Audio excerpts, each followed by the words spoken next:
Bonjour, bonsoir à tous et tous, c'est Kevin pour les Ludovores. On se retrouve pour un nouveau menu crowdfunding. Et quoi, qu'est-ce que j'entends? Il y en a 3-4 dans le fond qui ont dit que c'était encore pire que la semaine dernière parce qu'il y a des cartons tout dégueulasses derrière moi. C'est exact. C'est exact, bah oui, c'est pas encore fini. D'ailleurs, je ne sais pas si je pourrais tourner un menu crowdfunding la semaine prochaine. C'est pas encore garanti, je vais essayer. Peut-être qu'il y aura même pas de Calax. On verra, ce sera un petit peu new wave, hein. On va faire un truc un petit peu expérimental. Mais quoi qu'il en soit, menu crowdfunding numéro quoi 110, si mes souvenirs sont bons.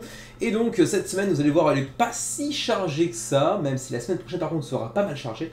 Mais par contre, il y a quand même pas mal de projets assez intéressants, dont 4 desserts cette semaine, donc mine de rien, ça va être assez sucré tout ça.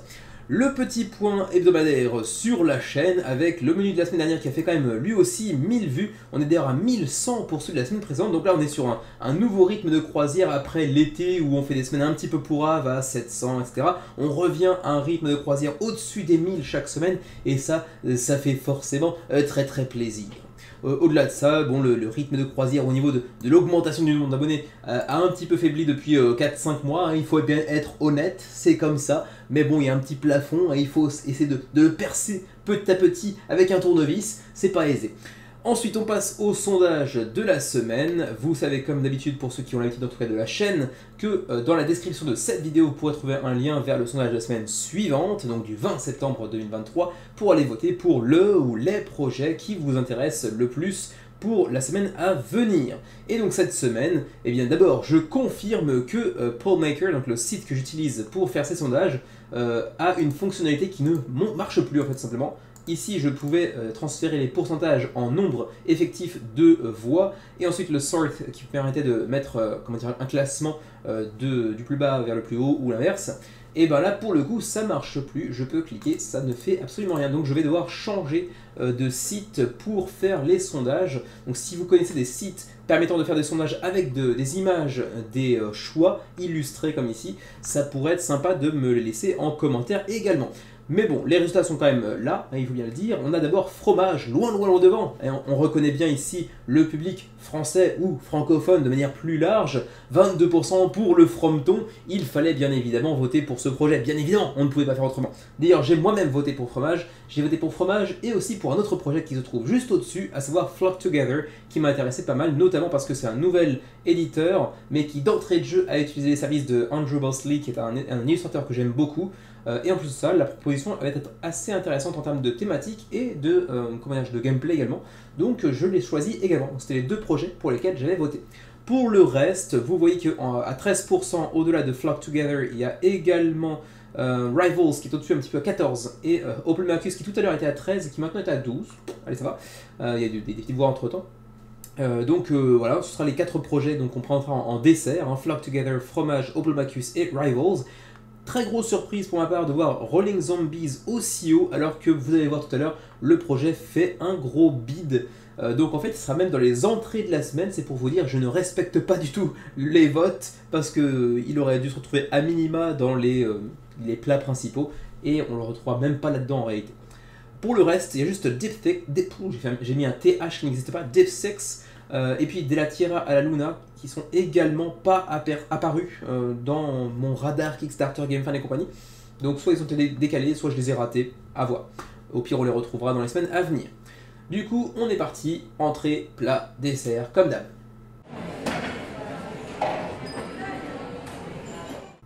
Et on commence tout de suite par une séance de rattrapage, puisqu'en réalité je l'ai foiré la semaine dernière. C'était sur Game on Tabletop, qui est un site que je consulte un petit peu moins fréquemment. Et c'est tout à ma grande honte, à mon embarras démesuré, que j'avais raté donc CTRL Global, donc Control Global j'imagine, par Oka Luda, donc les Français de Oka Luda, le jeu de Nicolas Brodu, illustré par Julien Gindo. C'est pour 2 à 5 joueurs, 90 minutes la partie, et c'est pour les personnes de plus de 18 ans, on va dire, c'est pour les adultes, voilà.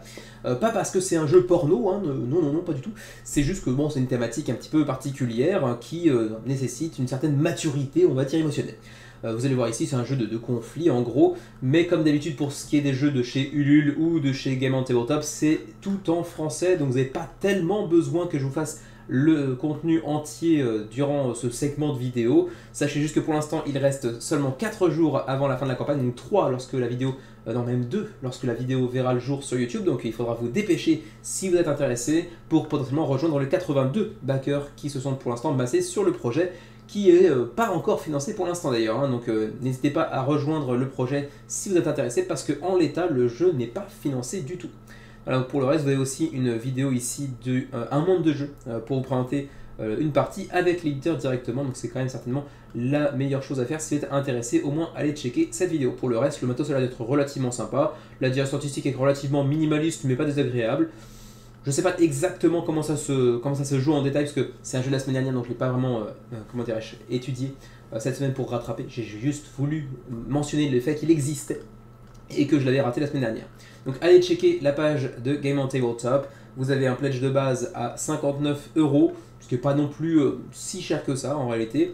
Après, bien sûr, vous avez le potentiel d'aller chercher une extension supplémentaire réchauffement climatique pour 68 €, donc 9 € de plus en gros. Il y a aussi privatisation qui est une autre extension. Si vous voulez deux, c'est à 77 €. Ça reste relativement abordable malgré tout. Et les frais de port, ma foi, je les vois pas. C'est ici 8, 12, 18, 12, pas 18 du tout. 8, 12, 12, 12 également pour la Suisse. Donc à voir la région dans laquelle vous résidez. Voilà donc pour ce qui est de contrôle global de chez Ocaluda, actuellement sur Game on Tabletop. Queen Games, en général, ils trouvent quand même leur place dans les plats principaux de la semaine, mais là, j'en ai marre de leur campagne en bois, et ils remettent le couvert pourtant hein, avec une Big Box Campaign, c'est-à-dire que bon, Queen Games, au-delà de proposer 15 campagnes par an, ils nous proposent aussi beaucoup de jeux qu'ils ont déjà sortis, en prétextant une Big Box, une Empire Edition ou que sais-je encore, et du coup, là, ils nous font la totale, ils nous font 3 jeux déjà sortis, tous en version Big Box. Bon, en gros, on vous ressort encore de trucs qu'on a déjà sortis, histoire de faire cracher encore un petit peu de tunas, etc. Bon, je trouve pas ça très convaincant, et pour le coup, il y a peu de personnes qui sont tombées dans le panneau. C'est un petit peu trop péjoratif comme façon de parler, mais bref, peu de gens sont allés backer cette campagne. Seulement 107 contributeurs pour l'instant. 6 jours avant la fin de la campagne, on n'est pas sur un gros succès, mais bon, au demeurant, pour ceux qui seraient intéressés par exemple Shogun, c'est l'occasion de mettre la main dessus. C'est un jeu qui est quand même assez populaire, c'est pas un classique, mais on n'est pas loin quand même. Donc allez quand même y jeter un oeil, on sait pas, hein. Après tout ça pourrait être très sympatoche, même si je suis pas très fan de la direction artistique. Le fait que ce soit au Japon forcément fait un petit peu vibrer mon petit cœur de résident dans le pays du soleil levant. Il y a aussi Alhambra Big Box en deuxième édition, qui était un jeu de Dirk N. Voilà, je mélangeais toujours, est-ce que Alhambra c'était Stéphane Feld ou non? Pour le coup non, c'est pas le cas. Et puis on a également donc le troisième que j'ai vu tout à l'heure, voilà, Kingdom Builder, qui lui a fait au moins 4 ou 5 campagnes sur Kickstarter, c'est un petit peu ridicule. Il y en a en français, il y en a qui ne sont pas en français, à vous d'aller vérifier un petit peu les infos, les pledges, vous en avez dans tous les sens, donc je ne vais pas m'attarder trop longtemps, ça reste une petite entrée cette semaine, donc on va pas passer trop de temps sur cette campagne de Queen Games qui pour l'instant accueille seulement 107 contributeurs. Petit hommage à notre Jules Verne national, et ça vient même pas de France, quelle honte! Mais non, pas quelle honte, quelle fierté en réalité que notre Jules Verne à nous se soit propagé dans la totalité du globe, parce que même au Japon on connaît Jules Verne et on l'apprécie d'ailleurs. Et bien ici c'est le voyage de la Terre à la Lune qui est mis en lumière par un petit print and play à 4 $ qui nous vient d'Espagne. C'est un print and play pour 1 à 6 joueurs pour 30 à 45 minutes, et pour 10 ans et plus on est sur un flip and write, donc en gros vous retournez une carte et à partir des résultats, des possibilités qui vous ont ouvertes grâce à cette carte, vous allez cocher les trucs sur cette grosse grille que vous voyez ici, qui est quand même pas visuellement très attrayante. Alors on voit bien le canon, j'imagine qu'on voit la lune quelque part derrière, mais visuellement c'est quand même très fourni, c'est très chaotique je trouve, et c'est pas forcément très lisible. Par contre les illustrations sur les cartes de personnages sont plutôt très cool je trouve. Bref, c'est pour 30 à 45 minutes de la partie. Pour l'instant, il y a 61 contributeurs, ce qui est assez peu, mais en réalité, pour un print and play, c'est largement suffisant. Vous avez l'habitude de ce truc-là, hein. C'est un modèle économique qui est assez viable en réalité hein, sur Kickstarter, puisque c'est quelque chose qui ne nécessite pas de production ni d'envoi au backer. Donc en gros, la quasi-totalité de l'argent qui est engrangé durant la campagne, en dehors bien sûr des frais de Kickstarter, vient directement dans les poches des créateurs, et ça c'est plutôt cool. Donc c'est un modèle économique qui se tient, même si c'est assez limitatif puisque bien évidemment vous ne pouvez pas vous offrir les mêmes potentialités lorsque vous pondez un jeu en physique qu'un jeu de ce type en print and play. Même si on a vu certains gros jeux, comme la semaine dernière avec Rogue Angels, si je me souviens bien, qui proposait un gros jeu en PDF, en print and play, même si ça doit manger beaucoup de papier et d'encre, mais apparemment ça peut exister, généralement un peu plus cher ceci dit. Donc quoi qu'il en soit, From the Earth to the Moon, 61 contributeurs, pardon, et c'est donc un flip and write relativement classique de ce point de vue-là. Les petites pièces aussi sont à imprimer bien évidemment, hein, vous vous en doutez. Et donc en gros, on va avoir un petit peu de gestion de ressources en plus de cela. On va aussi dépenser ces fameuses ressources pour s'équiper, pour pouvoir réussir ensuite à envoyer ces fameuses personnes sur la Lune avec une petite image du film de... Comment s'appelle-t-il déjà ce très vieux film dont le réalisateur, j'ai oublié le nom. Bon, c'est pas grave, c'est pas très intéressant. Mais bon, c'est un grand classique du cinéma français.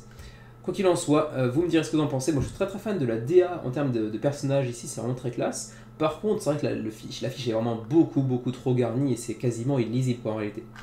Mais bon, c'est le deuxième projet de One Game for All. Donc, du coup, ça fait Two Games for All maintenant. 61 contributeurs pour l'instant. Pour les amateurs de Jules Verne, ça peut être un truc assez fandard malgré tout.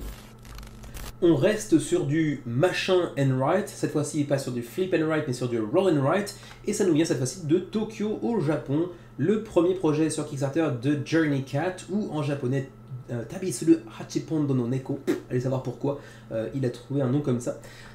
Et donc c'est Heart of Venice, donc oui pas du tout au Japon, hein, ça se passe en Italie, et pour l'instant ça a recueilli 71 contributions, 26 jours avant la fin de la campagne, c'est donc financé, pas de grand chose, mais ça l'est, et c'est pas un print and play pour le coup, c'est vraiment un jeu en physique, avec une DA qui est pas folichonne, en tout cas pour ce que l'on peut en voir de la couverture, et ça reste un roll and write assez classique, vous allez avoir une fiche avec des petits bateaux, des chemins, des voies, disons fluviales, et des bâtiments que vous pourrez ici construire également. Il faudra réussir à développer sa ville de Venise mieux que tous les autres joueurs autour de la table.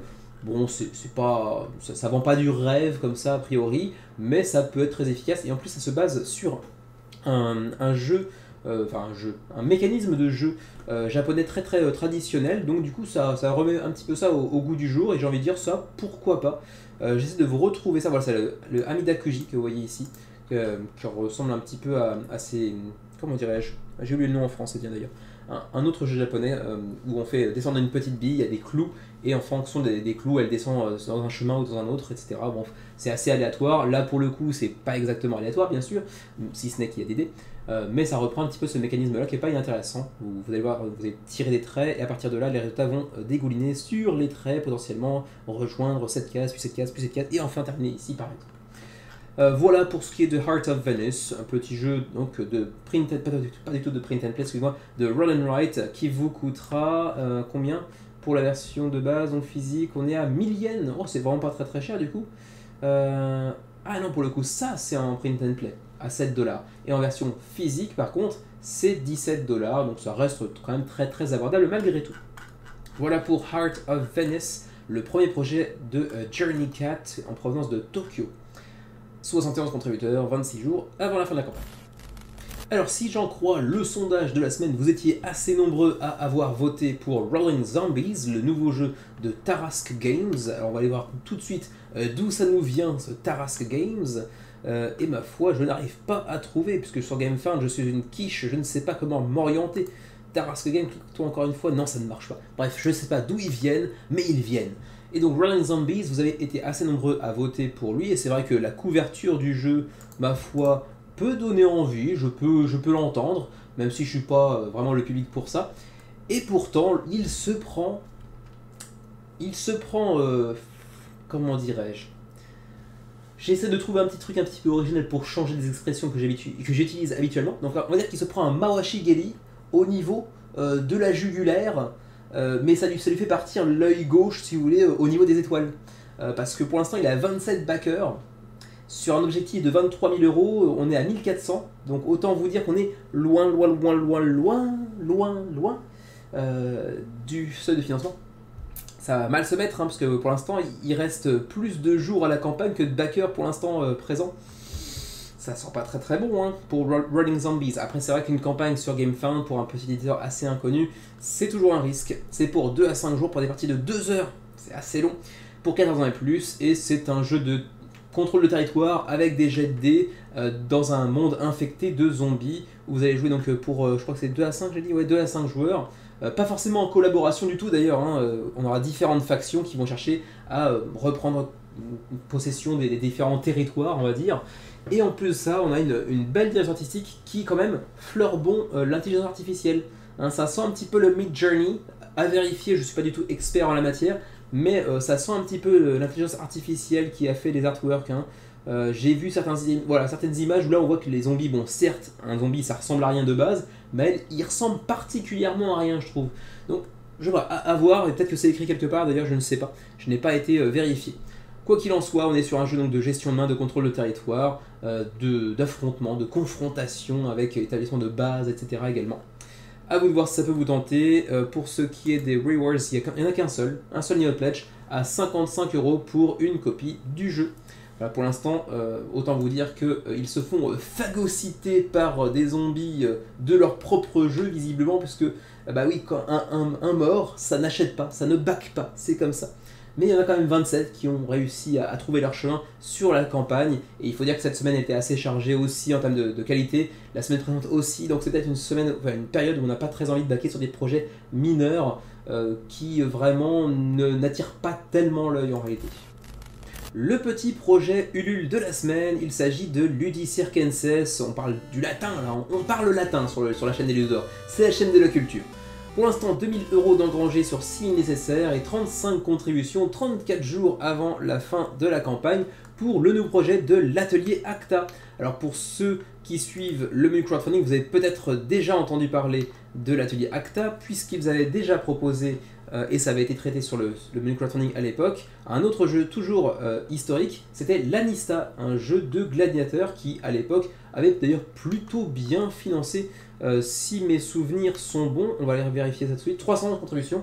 311 contributions sur du Ulule, c'est quand même un beau résultat avec 20 000 € d'engrangés. C'est loin d'être ridicule.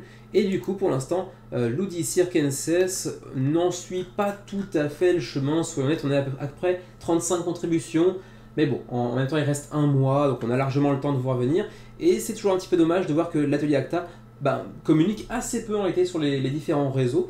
La communauté des ludistes francophones, on va dire, pour commencer, le groupe des actus, Kickstarter, GameFound et compagnie, enfin ce genre de choses-là, où je ne les vois pas très actifs, et pourtant il le faudrait pour tâter un petit peu de la population, la populace, hein, parce que là on est très clairement sur du pain et des jeux, mais sans faire appel à la populace, que voulez-vous, hein, voilà.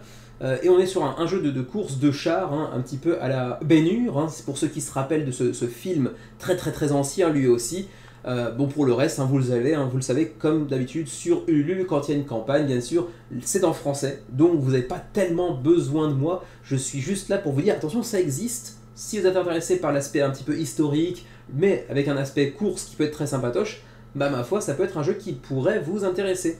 Donc voilà, comme dans l'Antiquité, faites partie d'une faction et incarnez un ou des origes et participez à une course endiablée dans le cercle. Le premier à passer la ligne d'arrivée fait gagner sa faction et pour y parvenir, tous les moyens sont bons. Autant vous dire que on va se foutre des bâtons dans les roues et pas que des bâtons, hein, bien sûr, parce qu'on est quand même dans une arène, donc attendez-vous à ce que ce soit un petit peu sanglant quand même.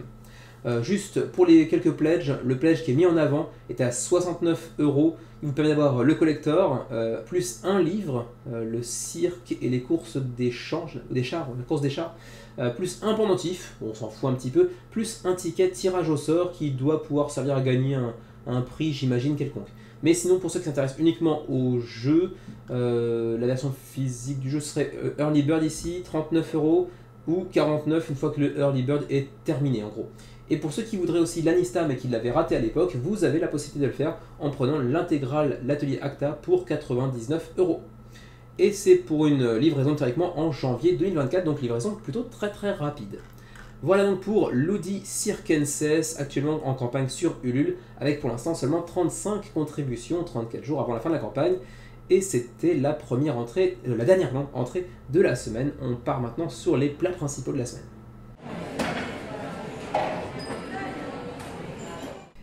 Je prends une minute pour m'excuser parce que je viens tout juste de me rendre compte que pendant la première partie du menu en fait, hein, donc l'intro plus les entrées, mon micro était rangé à gauche du PC, du coup ça devait pas sonner de tétère, donc là le son devait pas être très très clean.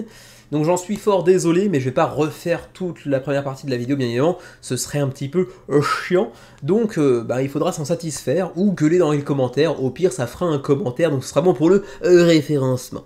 Du coup, on continue avec les plats principaux, à commencer par Endangered. Endangered qui est un jeu coopératif qui a su faire son nid, hein, qui a su trouver son public. C'est un jeu assez populaire, même si je crois pas qu'il ait de VF pour l'instant en tout cas.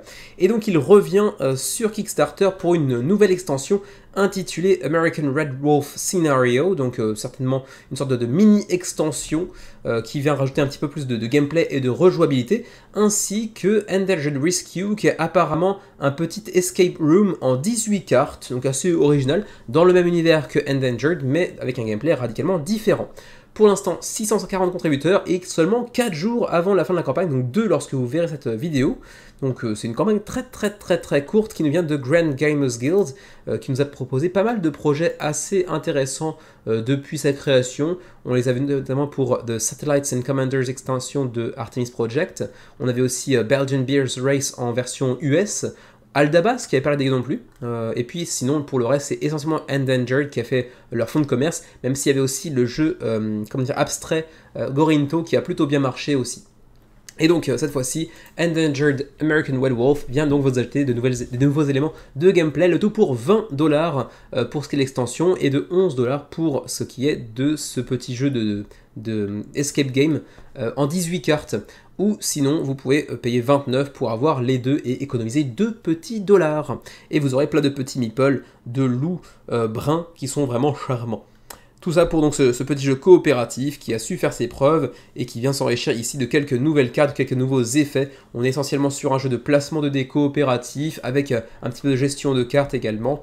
Le tout pour aller bien sûr empêcher que certaines espèces ne soient déclarées en voie de disparition. Vous devrez convaincre différents ambassadeurs de différentes nations de vous aider à sauver telle ou telle espèce animale, avec les différentes récompenses qu'a pu recevoir le jeu jusqu'à présent. Donc c'est un jeu qui a quand même su convaincre un certain public. Reste à voir si vous êtes potentiellement le public en question ou non. De toute façon, si c'est le cas, vous serez forcément intéressé par cette nouvelle extension. Et si ce n'est pas le cas, vous pourrez quand même vous pencher sur cette campagne, puisque vous aurez aussi l'opportunité de mettre la main sur le jeu de base, comme vous voyez ici, pour 69$ pour extension qu'on vient de voir aujourd'hui, ainsi que le jeu de base. Ou alors vous pouvez même prendre le Noah's Ark, donc c'est un gros all-in, le jeu de base plus toutes les extensions sorties jusqu'à présent, donc New Species, Giant Panda Scenario, Monarch Butterfly Scenario et finalement donc le fameux American Red Wolf Scenario qui vient de sortir. Le tout pour 150 boules quand même, ça commence à faire un petit peu cher, mais bon. Et pour le Rest of the World en termes de livraison, parce que c'est United States ou le reste du monde, c'est donc 18, 18, 18 ou 18. Donc voilà, c'est quand même relativement simple à comprendre, si ce n'est que, attention, le jeu de base plus Wolves ainsi que le All-In ne sont pas disponibles autre part qu'aux États-Unis. Et ça, c'est quand même fortement dommage. Et ma foi, c'est tout ce que je peux vous dire pour Endangered American Red Wolf Scenario plus Endangered Rescue, le petit escape game en 18 cartes, 640 contributeurs pour l'instant, 4 jours avant la fin de la campagne. J'y repense, qu'est-ce que je suis con quand même d'avoir laissé ce micro sur le côté, le son va être dégueulasse, je m'en veux, mais j'ai tellement la flemme de refaire la première partie de la vidéo que c'est pas grave.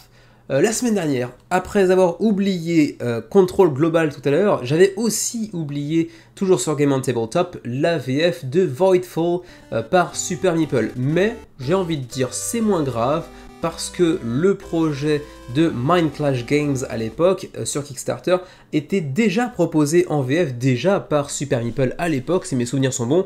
Donc j'ai envie de dire c'est plus une sorte de précommande encore une fois que véritablement une campagne de financement participatif, parce qu'ils avaient déjà signé la VF au préalable. Donc c'est pas très grave. Voidfall, pour l'instant c'est 167 contributeurs 18 jours avant la fin de la campagne et déjà près de 30 000 € d'engrangés, donc le financement en question est réalisé, est atteint pour Voidfall. Voidfall, je n'y ai pas encore joué, mais Xavier va le recevoir incessamment sous peu. Il a même pu faire sa première partie grâce à d'autres joueurs qui eux l'avaient déjà reçu, puisqu'en fait Xavier le recevra un peu plus tard parce qu'il avait aussi au Pledge Manager ajouté Tricarion pour Bibi. Donc du coup le colis arrivera un peu plus tard. Mais donc Voidfall c'est un gros 4X, mais le premier 4X de Mindclash Games. Donc forcément qui dit Mindclash plus 4X dit projet super ambitieux. Et en plus de ça c'est David Turchi entre autres, ainsi que Nigel Buckle aux manettes. Donc forcément un duo qui pète tout, accompagné par les illustrations de Yann O'Toole qui est aussi quand même une référence dans le milieu. Ça fait un jeu qui est certainement assez complexe, assez riche, assez ambitieux, mais qui doit certainement être excellent une fois sur la table.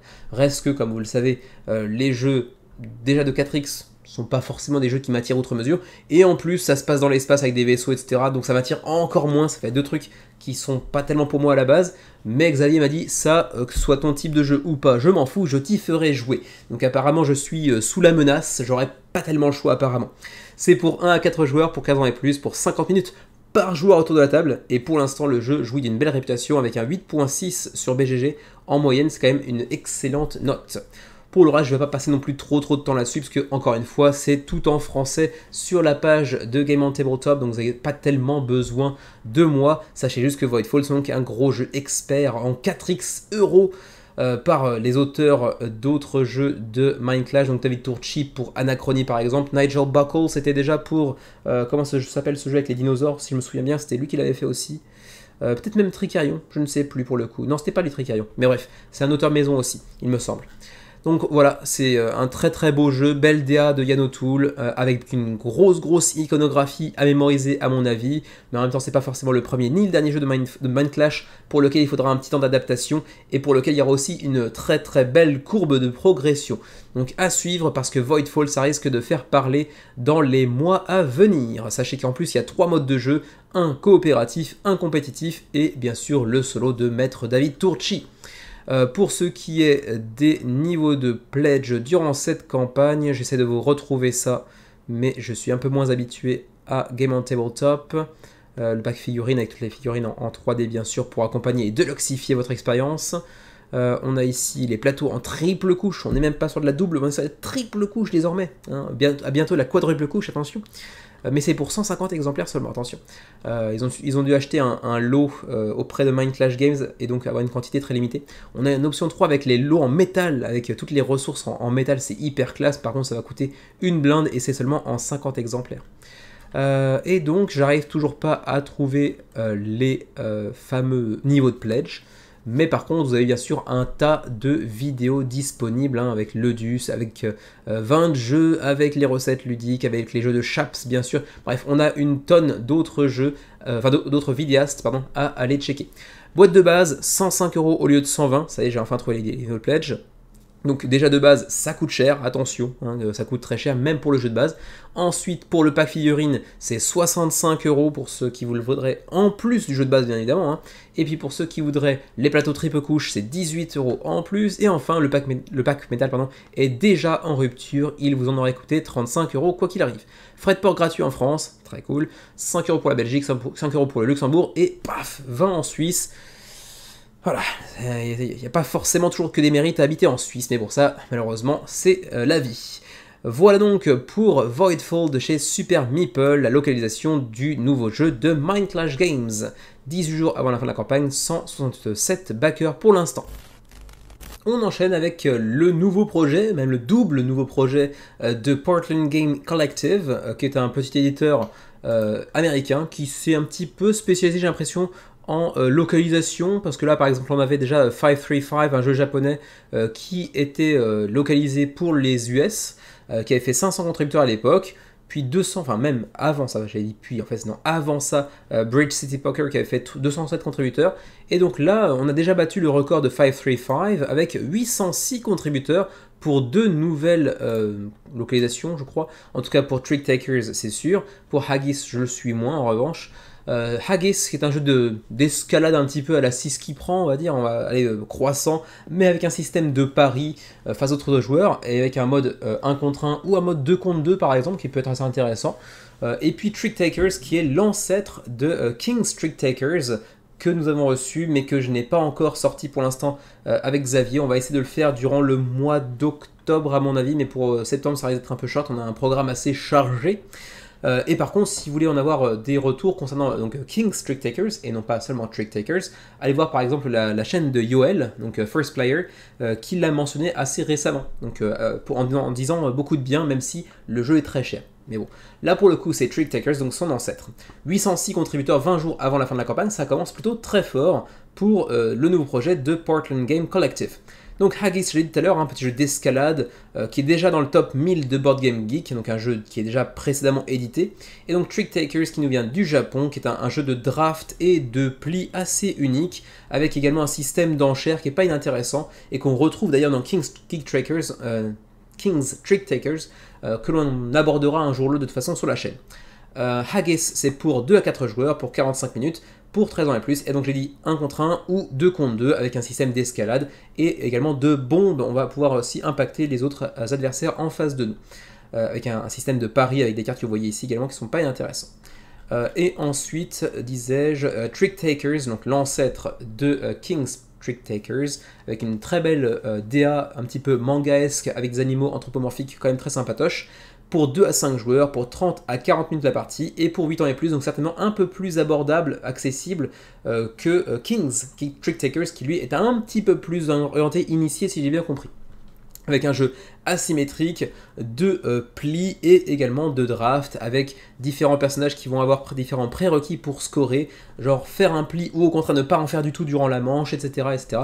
Donc un système assez ingénieux qui mélange donc le jeu de pli et le jeu d'enchères, de paris, assez intéressant de ce point de vue-là, avec une très jolie DA. Donc ensuite les pledges rapidement, on a ici donc 22$ le jeu, donc que ce soit Haggis ou Trick Takers, c'est la même chose, ou vous multipliez ça par 2 exactement pour avoir 44$ et les deux jeux, donc même pas de petite ristourne, ils auraient pu faire une petite somme rondelette à 40$ par exemple, mais non. Et ensuite vous avez l'occasion de mettre aussi la main sur tous les jeux de PCG, donc l'éditeur, jusqu'à présent, donc Bridge City Poker, 535, Haggis et Trick Takers, le tout pour 88$. Et puis ma foi c'est à peu près tout. Vous avez ensuite en add-on un petit peu d'éléments peut-être de deluxification. Ici on voit que par exemple pour Trick Takers il y a un petit jeton spécialement conçu pour PGC pardon. Voilà, même chose pour 535 etc. Donc pourquoi pas, c'est pas très intéressant mais ça allait, on va dire que ça a l'intérêt d'exister. Voilà, on va se limiter à ça. Pour le shipping, Canada 12, 16, 24. Pour le reste du monde, 15, 20, 30 en fonction du pledge que vous allez sélectionner. Et ma foi, c'est à peu près tout pour Haggis et Trick Takers, avec pour l'instant 806 contributeurs 20 jours avant la fin de la campagne. C'est plutôt un très bon départ pour cette campagne d'ailleurs. Dernier plat principal de la semaine, il s'agit de Under the Eagle, Onus. Un jeu à consonance latine, encore une fois on part dans la Rome antique pour un jeu qui pour l'instant a déjà séduit 634 contributeurs et attiré 25 000 €, quand même d'engranger, c'est pas si mal après une petite semaine de campagne, c'est même plutôt très bien en 3 jours, 27 jours avant la fin de la campagne. Et ça, si ça a su attirer déjà autant de monde, c'est aussi certainement grâce à son tout petit prix. Vous le voyez ici, on est sur du 19 €. Et en même temps, il faut bien comprendre qu'il s'agit ici d'une extension. Donc si vous avez déjà le jeu Onus, ça pourrait vous intéresser. Si ce n'est pas le cas, d'abord il faudrait vous procurer Onus pour pouvoir y jouer, même si bien évidemment vous trouverez Onus disponible durant cette campagne pour ceux qui ne l'auraient pas encore. Alors, Onus, qu'est-ce que c'est? Eh bien, c'est ni plus ni moins qu'un wargame, mais placé dans la Rome antique. Sorti grâce à Draco Ideas d'abord en 2013-2014, puis réédité 10 ans plus tard en 2023 avec Onus Traianus qui s'enrichit ensuite d'un Onus Pack et ensuite maintenant grâce à cette nouvelle extension Under the Eagle, du nouveau contenu pour tous les amateurs du jeu. Draco Ideas d'ailleurs qui nous vient d'Espagne, donc pas du tout d'Italie comme on aurait pu l'imaginer, mais non ce n'est pas le cas. Ils avaient aussi proposé d'autres campagnes précédentes, souvent du wargame d'ailleurs, avec d'abord donc Onus avec 700 contributeurs, puis 2GM Tactics Wargame avec 900 contributeurs, Sector 6, 2500, joli succès, Normandy, on a Frontier Wars, on a aussi, quoi d'autre, on avait encore Onus Traianus qui a fait 2200, bref, on est sur un éditeur qui n'est pas forcément très renommé, mais qui a su accroître son nombre de backers significativement, oui, tout à fait, au fur et à mesure des années. Et donc cette fois-ci, ils nous reviennent avec Under the Eagle, la nouvelle petite extension de Onus. Et qu'est-ce que ça vient apporter au jeu de base, ma foi, qui est à l'origine pour 1 à 6 joueurs pour des parties de 30 minutes environ, avec un jeu qui contient quand même une certaine partie de chance, hein, donc attention, il faut faire avec le facteur hasard et chance. Eh bien, cette nouvelle campagne va vous proposer du contenu en plus avec de nouveaux personnages que vous voyez ici, ils sont au nombre de 10, avec vous voyez différentes factions, on voit la Rome en rouge et bien sûr les Celtes ici en bleu. On a de nouvelles cartes d'unité que vous pourrez aller envoyer sur le champ de bataille, de nouveaux marqueurs de leader, ensuite de nouveaux marqueurs génériques, des marqueurs de feu, on a aussi des murs, peut-être le mur d'Adrien qu'on pourra les construire j'imagine, et puis ensuite un livret de règles qui s'accompagne également de différents scénarios, ou scénarii au pluriel, parce que sinon je vais me faire taper sur le doigt par Xavier, parce que Xavier, si vous dites scénario au pluriel, il vous tranche la tête un petit peu comme le personnage de Tintin dans le Lotus bleu, vous voyez. Donc faut pas dire scénario au pluriel avec Xavier, sinon votre journée va mal se terminer. Voilà, pour le reste, c'est encore une fois comme souvent les wargames, c'est pas très joli esthétiquement parlant, hein. Je trouve que c'est toujours un petit peu vilain, mais j'imagine que pour tous les amateurs du genre, c'est pas le truc le plus important, et en même temps, ils ont raison, j'ai envie de dire. Vous voyez aussi qu'on a une petite réglette à l'effigie du jeu de Onus, parce que il y a aussi un champ d'action, un champ de mouvement disponible en fonction de votre unité, et donc il y a parfois des mesures à aller effectuer avant de passer à la phase de mêlée, d'escarmouche, ou que sais-je encore. Vous pouvez d'ores et déjà tester Onus sur Tabletopia ou même sur Tabletop Simulator pour ceux qui voudraient se faire un premier avis sur le jeu. Voilà, pour le reste j'ai l'impression que ça introduit un petit peu de nouveaux éléments de gameplay rapidement, mais qu'on reste quand même essentiellement sur les mêmes bases, et en même temps c'est ce qu'on demande généralement une extension. C'est assez rare une extension qui vraiment révolutionne le jeu bien évidemment. On a aussi un petit mode solo pour ceux que ça pourrait intéresser, et je sais qu'on est de plus en plus nombreux à jouer également en solo. Pour les pledges, on a le pledge de base qui vous propose uniquement l'extension à 19 €. On a aussi l'extension qui vous permet de... Non, pas l'extension, le pledge, pardon, qui vous permet de jouer à l'extension ainsi qu'au jeu de base, Onus Traianus, le tout pour 69 €. Et puis ensuite, on a aussi le All-in, donc Onus Traianus plus Terrain and Fortress Expansion, sorti préalablement, donc une autre extension, ainsi que Under the Eagle, et puis aussi le Playmat pour accompagner et deluxifier votre jeu. Et ma foi, on a aussi quelques petits add-ons par-ci par-là, mais bon, ça je passe assez rapidement. On a même une jolie petite forteresse romaine disponible pour vous servir de piste 2D. Enfin, pas de piste 2D, mais de tour AD plutôt.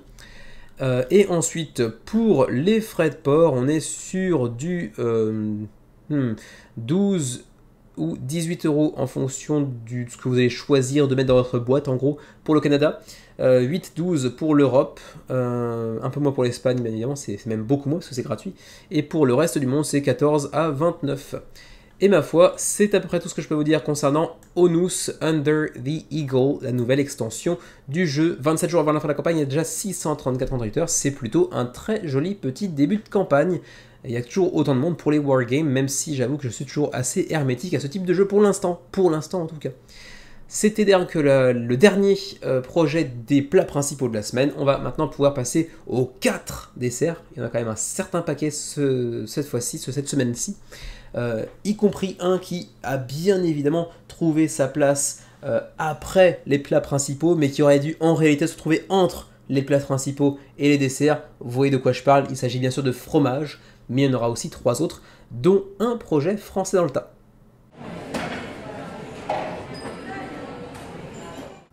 J'ai un doute là. Ai-je bien dit 4 desserts cette semaine? Parce que si c'est le cas, faut que je me pende. Hein. Il y en a bien 5 cette semaine, il y en a 5. Il n'y en a pas 4, il y en a 5. Je ne sais pas compter, c'est affreux. Et le premier d'entre eux, c'est Hoplomachus qui nous revient sur GameFound, le nouveau projet de Cheap Theory Games qui est désormais un habitué, un incontournable de chez GameFound depuis leur déménagement vers cette plateforme. Et donc ils viennent enrichir le gameplay de Hoplomachus avec encore plus de nouveautés, que ce soit pour Hoplomachus Victorum, donc purement solo, ou Hoplomachus en version remastered, qui est un jeu solo, jouable en solo mais qui est coop, et qui contient aussi une variante en PvP, donc en joueur contre joueur. Donc ça, pour ce qui est des durées de partie, ça varie, c'est assez difficile à mettre en avant sur GameFound, mais pour une campagne totale de Victorum, c'est bien plus long qu'une heure et demie, c'est plutôt une heure et demie x 4 environ, peut-être un petit peu moins que ça, même si vous verrez que dans les extensions ici, on a un module qui nous permet de jouer en 2 fois moins de temps, donc ça peut être super intéressant pour les personnes qui aiment bien les parties solo un petit peu plus courtes, comme c'est le cas de Bibi, même si je me demande si on peut avoir évidemment la même qualité dans une partie raccourcie à ce point. Mais bon, à voir, en général, Chip Theory Games, c'est de la qualité. Vous allez voir aussi qu'on a une extension pour chacun des deux jeux, et puis aussi une extension qui peut faire un petit peu la jointure, qui peut faire une sorte de pont entre les deux jeux, qui peut être utilisé dans les deux jeux en fait. C'est assez bien pensé de ce point de vue-là. Alors donc 3 nouvelles extensions en français pardon. On a ici Hoplomachus Series Pandora's Might, on a Pandora's Ruin pour Victorum, et puis on a aussi Hoplomachus Remastered Pandora's Wake. Donc tout tourne autour de Pandora, vous l'aurez compris, dans la boîte de Pandore, l'héroïne Pandore, avec donc du Victorum, avec du Remastered, et puis avec cette extension qui vient faire la jointure entre les deux. Et vous le voyez ici aussi, on a du free shipping, donc oui, livraison gratos, et ça c'est quand même très très fort. C'est pas la première fois que Chip Theory Games propose quelque chose d'assez similaire, soit très peu cher, soit même prix, quel que soit le pays dans lequel vous résidez. Donc c'est assez cool, ils ont quand même cette habitude de proposer des choses assez intéressantes de ce point de vue-là. Sachez que au niveau du pledge, si vous prenez le all-in, enfin les 3 en tout cas ici, vous aurez aussi une micro-extension de la forge. Alors ensuite, pour ce qui est de la campagne, vous voyez aussi que grâce à Lucky Duck Games, qui s'était déjà occupé d'ailleurs de Too Many Bones entre autres, on aura une VF grâce à Lucky Duck Games pour Victorum comme pour Hoplomachus Remastered. Donc pour ceux qui vraiment bavaient devant la beauté et le matériel, comme toujours, de Chip Theory Games pour Victorum ou pour Remastered, c'est l'opportunité de mettre la main dessus, même si d'ailleurs on pourrait saluer le courage, la témérité de Lucky Duck Games, parce que Victorum, enfin les deux en fait, d'ailleurs même surtout Victorum, parce que c'est un jeu solo mais extrêmement cher avec un énorme matos et qui est assez long qui plus est, c'est quand même un jeu de solo donc de niche, et qui plus est au sein même de la communauté solo, c'est quand même un truc encore plus de niche j'ai l'impression, donc il fallait avoir le courage de le faire. Et du coup, félicitations à eux et merci à eux aussi pour toute la communauté francophone pour avoir tenté cette localisation en VF de Hoplomachus. Hoplomachus Victorum, donc je le disais, c'est pour un joueur uniquement, 90 minutes par acte, et il y a donc 4 actes pour faire une campagne. Pour ce qui est de Remastered, c'est de 1 à 4 joueurs en collaboration, mais également possible en PvP, pour 14 jours, et pour des parties d'environ 60 minutes, donc relativement plus court. Ensuite, on continue, on va aller voir un petit peu ce qui se cache dans ces extensions, en commençant par Victorum, avec l'extension Pandora's Ruin, qui vient inclure 5 nouveaux modules. Dark Days Event Deck, donc un nouveau deck d'événements qui vont venir impacter la suite de votre campagne, avec des événements plus ou moins négatifs, bien évidemment. Il y aura plus de 40 nouvelles cartes d'événements. Ensuite, on a le petit module d'arènes, avec des arènes qui vont être un petit peu modifiées, un petit peu revues et corrigées pour certaines, avec des nouvelles petites variantes également, avec un petit peu de modification de gameplay assez intéressant aussi. Ensuite, on a le deck de Rivals, donc de rivaux, qui va venir permettre aux autres personnages non jouables de votre campagne de connaître un petit boost de puissance, ou en tout cas d'avoir un peu plus de répondants, on va dire. Voilà, ça va vous ajouter là encore une fois, j'imagine une trentaine de cartes, quelque chose comme ça. Ensuite, on a le module numéro 4 qui s'intitule Faces of Evil. Ce sont de nouveaux sions, en gros de nouveaux boss, puisque vous le savez, dans l'univers de Victorum, on avait, 7, 8 sions, et puis un gros boss final aussi qui était Hades, si mes souvenirs sont bons. Et là, vous aurez potentiellement 2 voire 3, je crois, nouveaux sions, par exemple avec Centaure ici, ou encore avec Chrome Dub, par exemple. On a aussi un gros dragon, par exemple, et puis là, je sais même pas ce que c'est, une sorte de chouette dégueulasse avec des écailles. allez savoir. Et puis enfin, le module numéro 5 qui est assez intéressant et que j'ai déjà mentionné tout à l'heure, à savoir le Mercury's Boots Quick Play, qui vous permettent de faire des parties en à peu près la moitié du temps requis pour le jeu de base, et que même au sein des bureaux de Cheap Theory Games, ils intitulent Quictorum, donc une version vraiment beaucoup plus rapide et beaucoup plus contenue de Victorum. Ensuite, on continue avec Oplomachus Remastered pour le nouveau contenu, intitulé cette fois-ci Pandora's Wake, qui vient ajouter cette fois-ci 3 modules, et non pas 5 comme c'était le cas pour Victorum. Le premier, c'est les Vésuviens, que vous voyez ici, donc de nouvelles créatures pas forcément très amicales, comme vous pouvez le voir ici, qui vont venir s'ajouter à celles déjà présentes. Ensuite, on a le mode Condemned, le mode condamné, qui vient ajouter aussi son lot de petites nouveautés en termes de gameplay. Et puis on a enfin le module numéro 3 intitulé Nomakia ou Nomachia, je ne sais pas comment on est censé le lire, qui vous permet des combats au sein d'une arène sous-marine dans laquelle vous pourrez aussi utiliser des petits bateaux sur lesquels vous pourrez stocker ou stacker vos petits chips de poker, vos petites, comment ça s'appelle déjà en français, vos petits jetons tout simplement de poker. Donc là encore une fois c'est sympathique, et puis c'est vrai que ça a une certaine présence sur la table une fois que vous déplacez vos petits bateaux comme ça avec leurs unités dessus, c'est quand même hyper classe, c'est quand même toujours de la grosse qualité en termes de matériel dès lors qu'il s'agit de Cheap Theory Games. Et enfin, je le disais tout à l'heure, on a une extension qui vient faire un petit peu la jointure, qui vient faire un petit peu le lien entre les deux jeux, entre les deux univers, donc de Remastered et aussi de Victorum. Il s'agit donc de Pandora's Might, cette fois-ci toujours avec Pandore bien évidemment au centre du gameplay, et qui vient ajouter 83 nouvelles cartes de compétences notamment, mais également quelques petits chips, donc quelques nouveaux jetons par-ci par-là, donc pour enrichir les deux d'un seul coup. Donc ça c'est encore une fois bien pensé, à voir si dans les faits ça s'implémente bien dans l'un comme dans l'autre, mais sur le papier ça semble très prometteur. Ensuite, on passe aux rewards, donc on y fera un niveau de pledge, avec d'abord le Pandora's Box Expansion Set à 100$ pour avoir tout le nouveau contenu, que ce soit pour Oplomachus Remastered ou pour Victorum bien sûr. Ensuite, à 200$, on a le Gameplay Bundle de Victorum, donc le jeu de base, pour ceux qui ne l'auraient pas encore, plus l'extension qui s'intitulait déjà, comment j'ai oublié excusez-moi, je retrouve ça tout de suite, c'était Aprilis and the Fool, plus bien sûr Pandora's Ruin qui fait l'objet de la campagne actuelle bien sûr. Ensuite on a Oplomachus Gameplay Bundle, donc tout le gameplay de Oplomachus, que ce soit Remastered ou Victorum, avec les extensions bien sûr. Ensuite on a le All-in Bundle pour avoir de la deluxification à outrance avec les Deluxe Cheap Poker, hein, mais également les dés en métal. Ça fait plaisir, par contre ça nique votre table potentiellement, et c'est bien évidemment pas du tout nécessaire. Les dés de base sont déjà, pour bien des jeux, une version deluxifiée, hein, donc prenez ça avec des pincettes. Et puis comme d'habitude avec Cheap Theory Games, il y a aussi le Strategist Pledge qui vous permet de mettre la main sur tous leurs prochains jeux sans avoir à les pledger pour 750$, mais c'est toujours en nombre très limité, puisque en général c'est 10 unités seulement, donc il faut se jeter dessus lorsque la campagne ouvre, vraiment dans les toutes premières secondes, pour espérer pouvoir mettre la main sur un pledge strategist. Il y a juste une fois où ils avaient fait une erreur, il y en avait 100 je crois, si mes souvenirs sont bons, et ils avaient laissé le chiffre à 100 parce qu'ils avaient assumé leur erreur, donc c'est encore une fois chapeau à eux.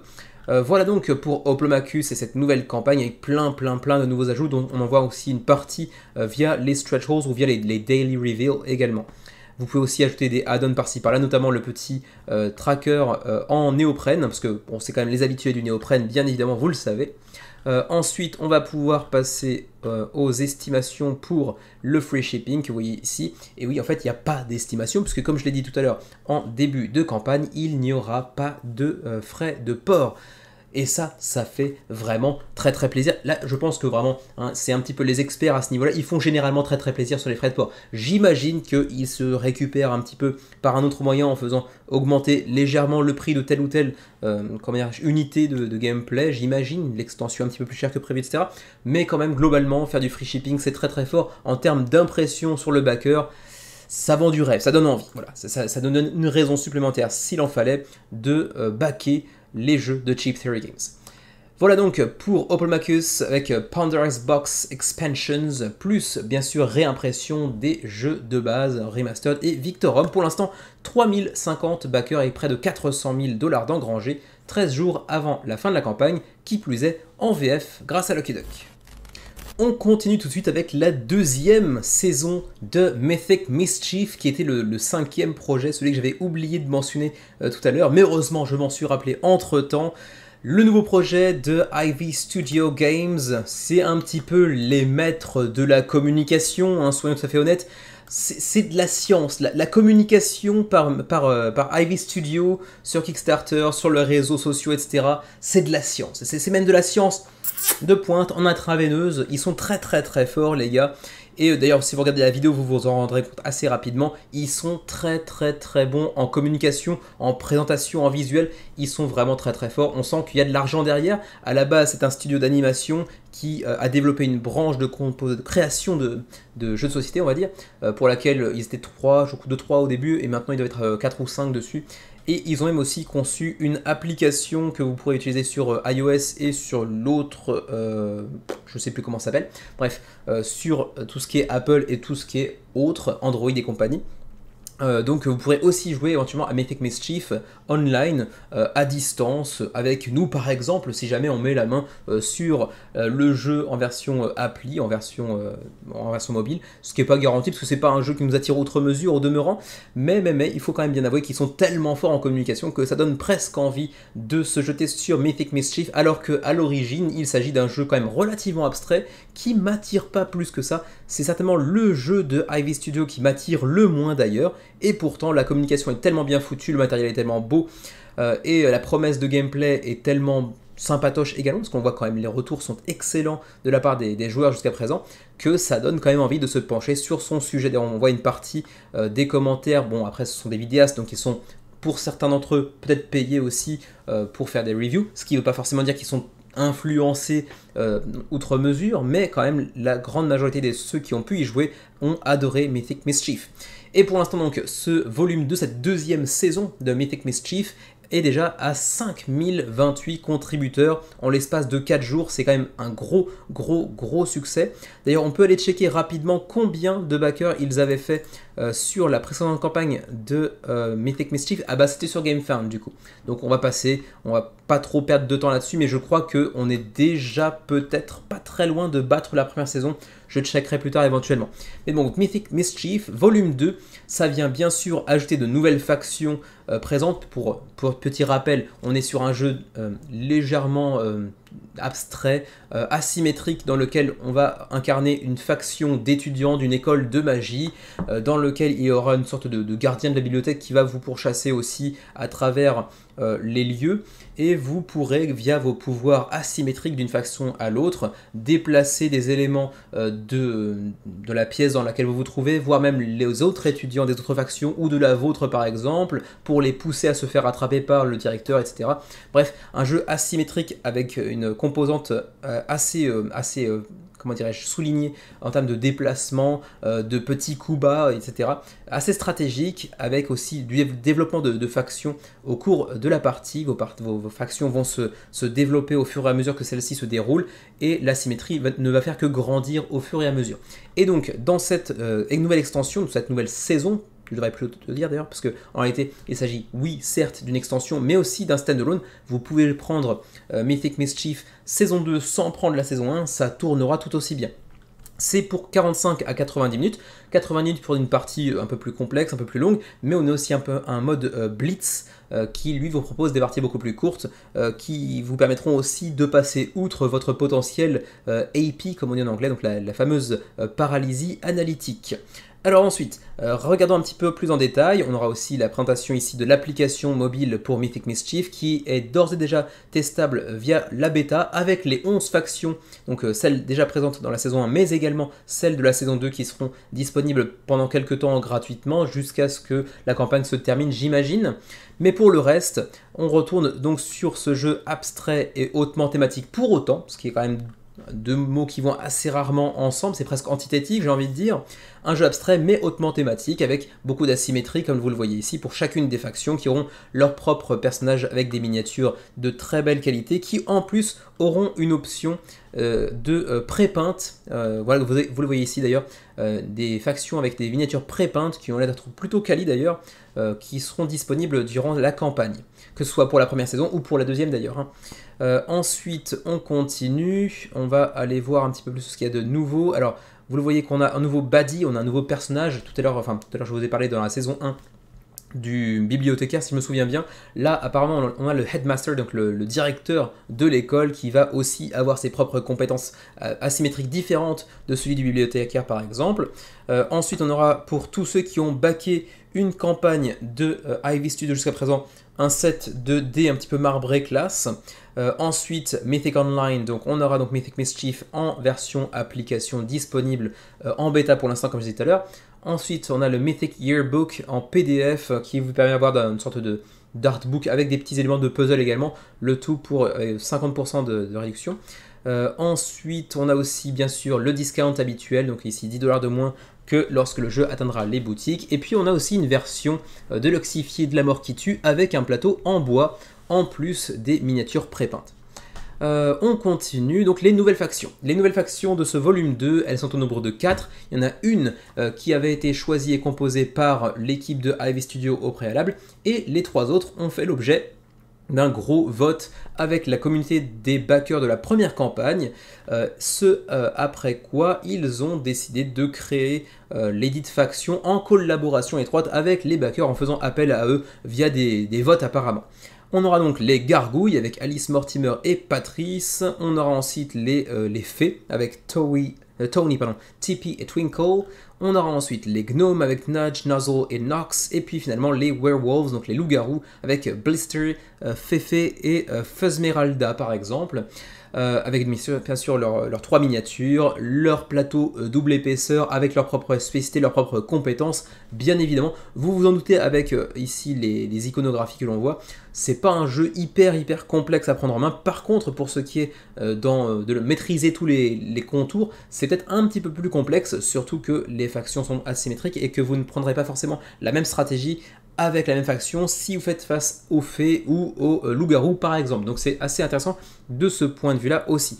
Je vais passer outre les descriptions de chacune des factions qui permettraient éventuellement de vous expliquer ce en quoi elles sont différentes les unes des autres éventuellement.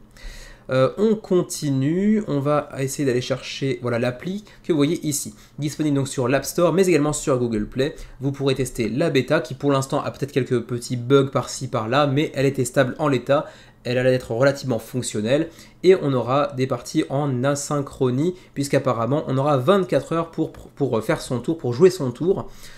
Mais vous pourrez aussi décider de jouer plus rapidement avec des tours de 10 minutes si vous le souhaitez, parce que effectivement si à chaque fois il faut attendre une journée pour un tour, une partie va potentiellement prendre 3 semaines et ça peut être un petit peu chiant. Et donc vous pourrez tester, comme j'ai dit tout à l'heure, les 11 factions présentes et créées jusqu'à présent dans l'univers de Mythic Mischief. Ensuite, on continue, le gameplay, bon ça vous connaissez déjà un petit peu si vous avez suivi la première campagne. Pour le reste, si c'est pas le cas, je vous invite à vous renseigner sur le jeu ou éventuellement même à aller revoir la vidéo dans laquelle je présentais la saison 1 à l'époque. Je ne vais pas trop passer de temps. De toute façon, j'ai dit tout à l'heure, vous avez 2 factions avec leurs compétences spéciales. Vous allez pouvoir faire bouger différents éléments sur le plateau, que ce soit la faction adversaire, votre faction, les murs parfois même. Bref, plein de compétences différentes et asymétriques qui pourront vous permettre de jouer avec votre faction, celle des autres, le terrain lui-même, etc. On continue aussi d'ailleurs un autre truc que j'ai pas encore mentionné, qui doit être quelque part par là, voilà le solo mode. Ils ont développé un nouveau mode solo avec les maîtres du solo, à savoir David Turchi et Nick Shaw, donc le duo que l'on voit assez souvent derrière des modes solo des jeux les plus attendus. Et bien ce sera le cas ici pour Mythic Mischief grâce à cette saison 2, Nick Shaw et David Turchi pour le solo. On aura aussi donc le mode Tournament, donc le mode tournoi, le mode 2 contre 2, le mode 1 contre 2 potentiellement, ou 1 contre 1 bien entendu, et puis le fameux Blitz mode qui a fait aussi la réputation de Mythic Mischief où on doit jouer rapidement, presque avec un timer si je puis dire. Ensuite, le solo mode, on va pas passer dessus parce que bon, ça serait rentrer trop dans les détails, je vais prendre trop de temps. Pour la saison 2, voilà ce qui se trouve dans la boîte. On a le plateau central, plein de jetons, plein de cartes bien sûr, les factions avec leur plateau double épaisseur, leurs miniatures, leur rangement en game trays, le tout dans une boîte avec elle-même des game trays, bref de la grosse quali. Ensuite, on a aussi une Appendix A box avec les Witches, donc une nouvelle faction avec des sorcières apparemment, que je ne connaissais pas pour le coup, à moins que ce ne soit des personnages de la première saison et que j'avais juste oublié entre temps, ce qui n'est pas du tout impossible, parce que n'ayant pas joué au jeu, je ne suis pas très connaisseur. Les pledges, on a un premier pledge à 59$, ça reste très abordable pour un jeu avec une telle qualité de production et des miniatures qui plus est. Donc 59$ pour le Mythic Mischief volume 2 avec donc les miniatures, les factions, les 4 factions de la saison 2 avec leur matos, avec les plateaux double épaisseur, etc. Ensuite, on a une version à 99$ qui, elle, vient contenir la même chose mais avec les mini peintes, pré-peintes devrais-je plutôt dire, et ainsi que le Mythic Mischief Online, donc l'application. Apparemment c'est déjà le cas pour la version à 59$, ceci dit, donc c'est peut-être juste pour les mini pré-peintes apparemment. Ensuite à 159 boules on a la saison 1, la saison 2 et l'Appendix A, donc avec les Witches et compagnie que j'ai mentionné brièvement tout à l'heure. Et puis enfin à 179$ on aura la même chose mais avec les mini pré-peintes pour la saison 1, pour la saison 2 et pour l'appendice A également, plus les avantages de la version digitale. Ensuite, on va même à chercher à 259$, on commence à atteindre des paliers assez élevés, on est presque dans les nuages. 259$ pour avoir la même chose, plus quoi d'autre d'ailleurs, qu'est-ce que ça change? On avait tout à l'heure 4 factions, là c'est les 11. D'accord. Ok, tout à l'heure on avait les 4 factions, les miniatures pré-peintes des premières saisons, deuxième saison, etc. Mais là par contre c'est la totale. Donc en gros c'est les 11 factions, parce que là en fait on partit du principe que vous aviez déjà les 7 premières factions déjà sorties jusqu'à présent. Là en gros c'est pour ceux qui auraient raté la première campagne, donc volume 1, volume 2, plus les pré-peints, plus les 11 factions, etc. Et ma foi, c'est tout pour ce qui est des pledges, et ça fait quand même déjà beaucoup. Voilà, on continue un petit aperçu des miniatures pré-peintes. Elles ont l'air d'être quand même top quali. Je ne sais pas si elles seront vraiment de cette qualité une fois la version usinée sortie, mais en l'état, elles ont l'air d'être quand même très classe et très bien foutues. Ensuite, on continue, on va aller chercher les frais de port assez rapidement, sachant que vous avez des add-ons bien évidemment, avec l'appendice A, on va avec du néoprène par exemple, avec quoi d'autre encore, peut-être qu'on a d'autres jeux aussi que Mythic Mischief, je sais pas.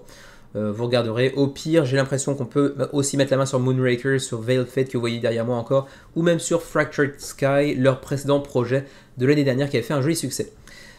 Et donc, la timeline, théoriquement, on devrait être livré en août 2024 pour les backers de Mythic Mischief saison 2. Et donc, pour le shipping, je le disais tout à l'heure, Canada, 57$ canadiens, donc attention, hein, c'est pas aussi cher que vous le pensez quand même, ça fait 42$ en américain, ce qui est quand même assez cher, faut être honnête. Mais bon, le Canada, vous êtes habitué, vous payez souvent assez cher. L'Europe est décomposée en 3 zones. Pour Belgique ou France ou encore Luxembourg par exemple, c'est la zone 1. Donc en gros 19,50 soit 21$, 19,50 €. Pour la zone 2, est-ce qu'il y a la Suisse potentiellement? Il y a Monaco en tout cas pour les francophones. Et pour la Suisse c'est la zone 3. Donc bon, 31 ou 45, 50, ça commence à piquer un petit peu plus cher. Et puis pour nous qui sommes en Asie, ce serait 23$ de frais de port, donc c'est pas exagéré ma foi.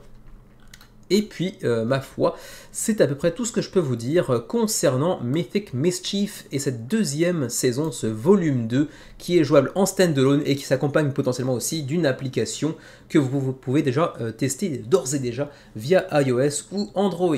5000 contributeurs pour l'instant, 16 jours avant la fin de la campagne, et décidément, Ivy Studio, ils sont très forts.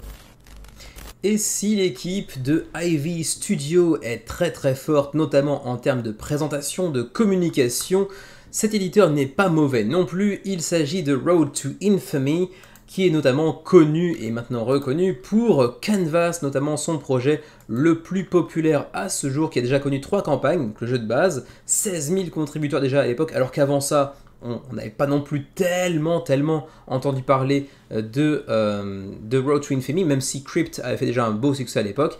Et donc Canvas 16 000, puis 15 000 pour l'extension, puis même 14 000 pour la dernière extension Finishing Touches. Entre temps, ils avaient aussi pondu un petit jeu plus léger, Don't Go In There, ou encore Globetrotting, qui avait fait un succès beaucoup plus mitigé. Et là donc ils nous reviennent avec leur nouveau projet qui forcément va attirer les Français parce que là on touche à notre patrimoine, on touche au frometon. Et d'ailleurs, bon là vous prendrez ça comme vous le voulez, en bien ou en mal, mais si vous regardez la vidéo, ils ont engagé visiblement quelqu'un qui a été...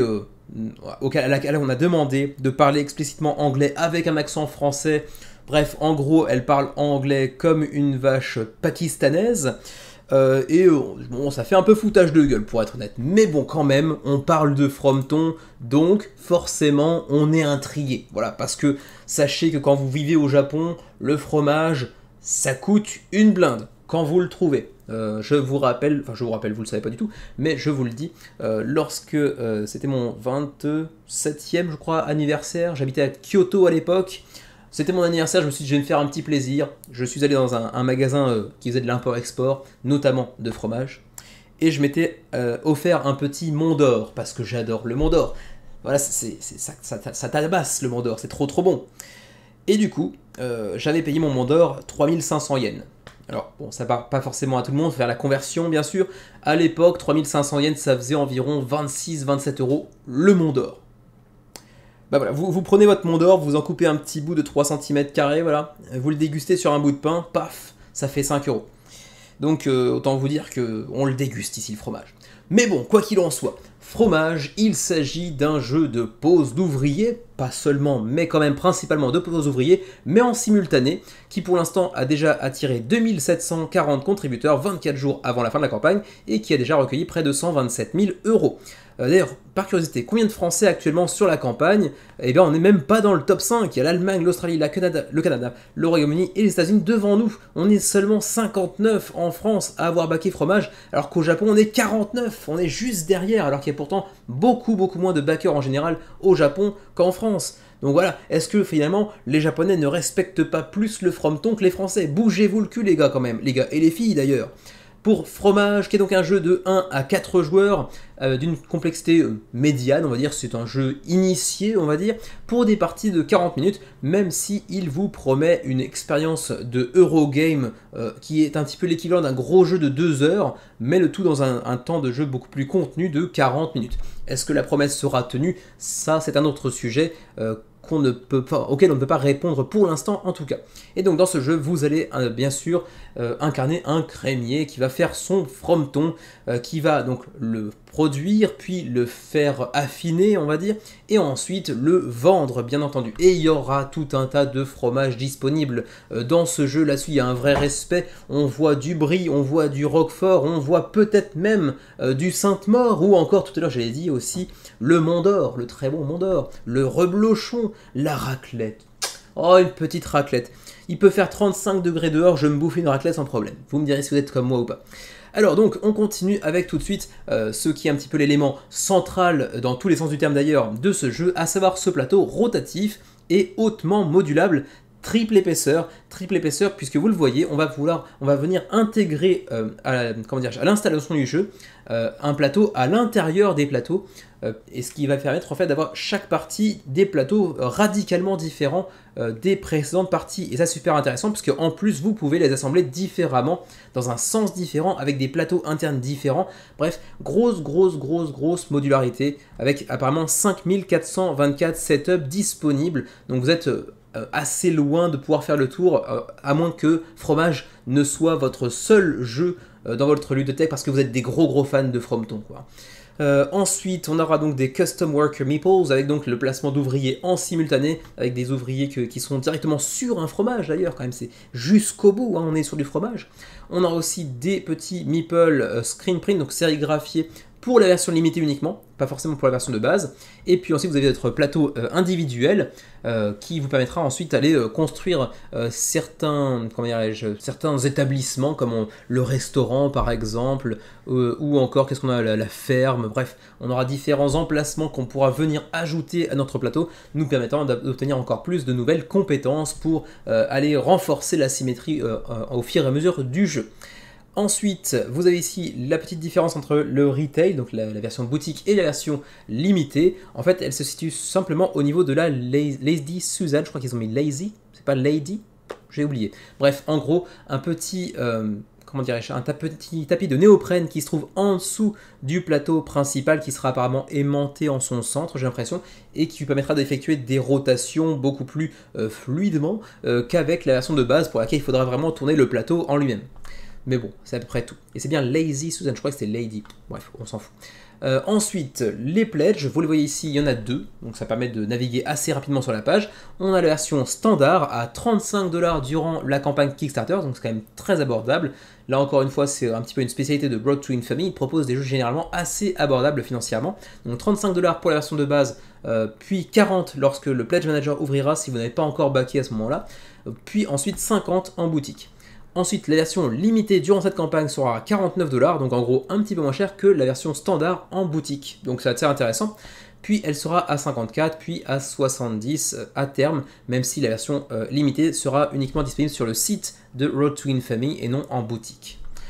Ensuite, vous aurez bien sûr le Early Access, bref, vous pourrez accéder au jeu avant les boutiques, etc. etc. Vous connaissez le sempiternel refrain qu'on vous chante pour le Why Back Now.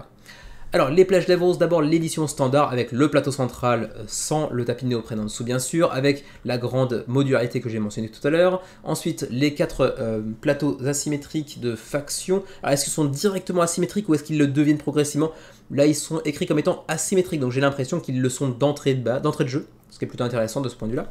Ensuite, les workers, le placement d'ouvriers avec les workers par couleur, les fromentons, enfin les petits jetons de fromentons. Ensuite, les vaches, comment ça s'appelle, je ne sais même pas ce que c'est comme bâtiment, mais bref, ce qui permet, je pense, d'affiner votre fromage. Et puis aussi des baies, des fraises, allez savoir pourquoi. Ensuite, 36 cartes de commandes, on va dire, parce que oui, il y aura des commandes avec différents types de fromages. Donc le Beaufort, ça aussi très très bon. Le bleu de Bresse, moins fan. Et le Brie, ça dépend. Ensuite, les fameuses tuiles de structure que vous pourrez aller construire à la crèmerie, par exemple. Ou encore le Brining Room. Je ne sais pas ce que c'est un brining. Qu'est-ce que c'est brining? Aucune idée. Pour les experts de l'anglais, éventuellement, vous me le direz. On a aussi des tuiles pour le solo, parce que oui, il y aura un mode solo. Pour la version limitée, eh bien, vous aurez des petits meeples sérigraphiés pour les structures que vous ajouterez directement sur votre plateau central, enfin principal plutôt, pas principal du tout, votre plateau personnel, excusez-moi, j'en perds mon français, les fruits que vous voyez ici, ainsi que les animaux, donc le bétail. Ensuite, le néoprène, donc le fameux Lazy Susan au milieu du plateau, avec le petit disque que vous voyez ici, qui vous permettra de reposer le plateau central en son dessus. Ensuite, le How to Play, donc je parlais tout à l'heure de placement d'ouvriers en simultané, vous voyez que tout le monde pose ses ouvriers en même temps. Ensuite, on va faire tourner le plateau. Ensuite, on reprend les workers qui se trouvent devant nous et à chaque fois que vous allez faire rotater, ça se dit pas, que vous allez faire tourner le plateau, eh bien, vos fromages vont s'affiner au fur et à mesure. Et à partir de là, on a encore d'autres mécanismes, bien sûr. On pourra notamment ici trouver lesquels des 4 cadrans. Ensuite, vous voyez ici qu'on a aussi un petit mini-jeu pour chacun des 4 cadrans qui composent le plateau, avec différentes petites mini-règles, on va dire, pour chacun de ces 4 cadrans. Assez intéressant de voir que le jeu se compose finalement de plusieurs mini-jeux et d'un jeu central qui se retrouve en fait sur votre plateau individuel. C'est assez intéressant. On voit que ici, pour ce plateau, c'est des Connected Groups. Ici, c'est plutôt de le contrôle de territoire, on va dire, hein, plus ou moins. Ensuite, pour ce plateau-là, ce sera Different Shelves, donc il faudra être présent sur le plus d'étagères possible. Et ici, il faudra compléter différentes tables dans le bistrot pour pouvoir scorer. Donc, encore une fois, différents sets de règles pour chacun des composants du plateau. Assez intéressant encore une fois. Et puis ensuite, donc, le fameux plateau personnel et asymétrique sur lequel vous allez stacker des baies, sur lequel vous allez ajouter de nouveaux fromages, etc. etc. Vous allez construire des structures assez intéressant et ça a l'air d'être assez varié, assez riche finalement pour un set de règles qui pour autant est relativement accessible, relativement simple. D'ailleurs, les règles, vous les retrouverez ici en PDF. Ensuite, vous pouvez aussi tester le jeu sur Tabletop Simulator pour ceux qui voudraient se faire un premier avis. Pas de vidéo en français malheureusement, un peu dommage. Bon, Canvas a fait son chemin jusqu'aux boutiques en français après son énorme succès sur Kickstarter. Est-ce que ce sera le cas de Fromage? Avec la thématique qui est la sienne, j'ai envie de dire que ce serait quand même assez étrange de ne pas le retrouver à terme en VF. Mais en tout cas, durant la campagne, il n'y a pas de version francophone disponible.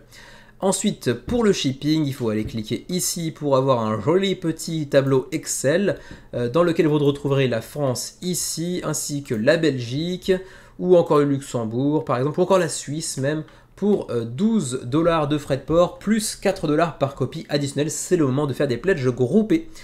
Ensuite, pour nos amis suisses, est-ce que je peux vous retrouver? Ah bah vous êtes déjà là, je suis con, de toute façon, je l'ai déjà mentionné tout à l'heure, la Suisse. Donc nous, par contre, au Japon, on est ici, donc 18 $ plus 6 par copie additionnelle. Les Canadiens, où êtes-vous nos amis canadiens? Vous êtes ici aussi, donc 18 $ également. Et juste pour le plaisir, parce que je t'ai trouvé, cher Axel Expat Meeple, en Indonésie, pour toi c'est 36 $, donc c'est une belle douille. C'est certainement à peu près le prix du fromage chez toi aussi, d'ailleurs, en import.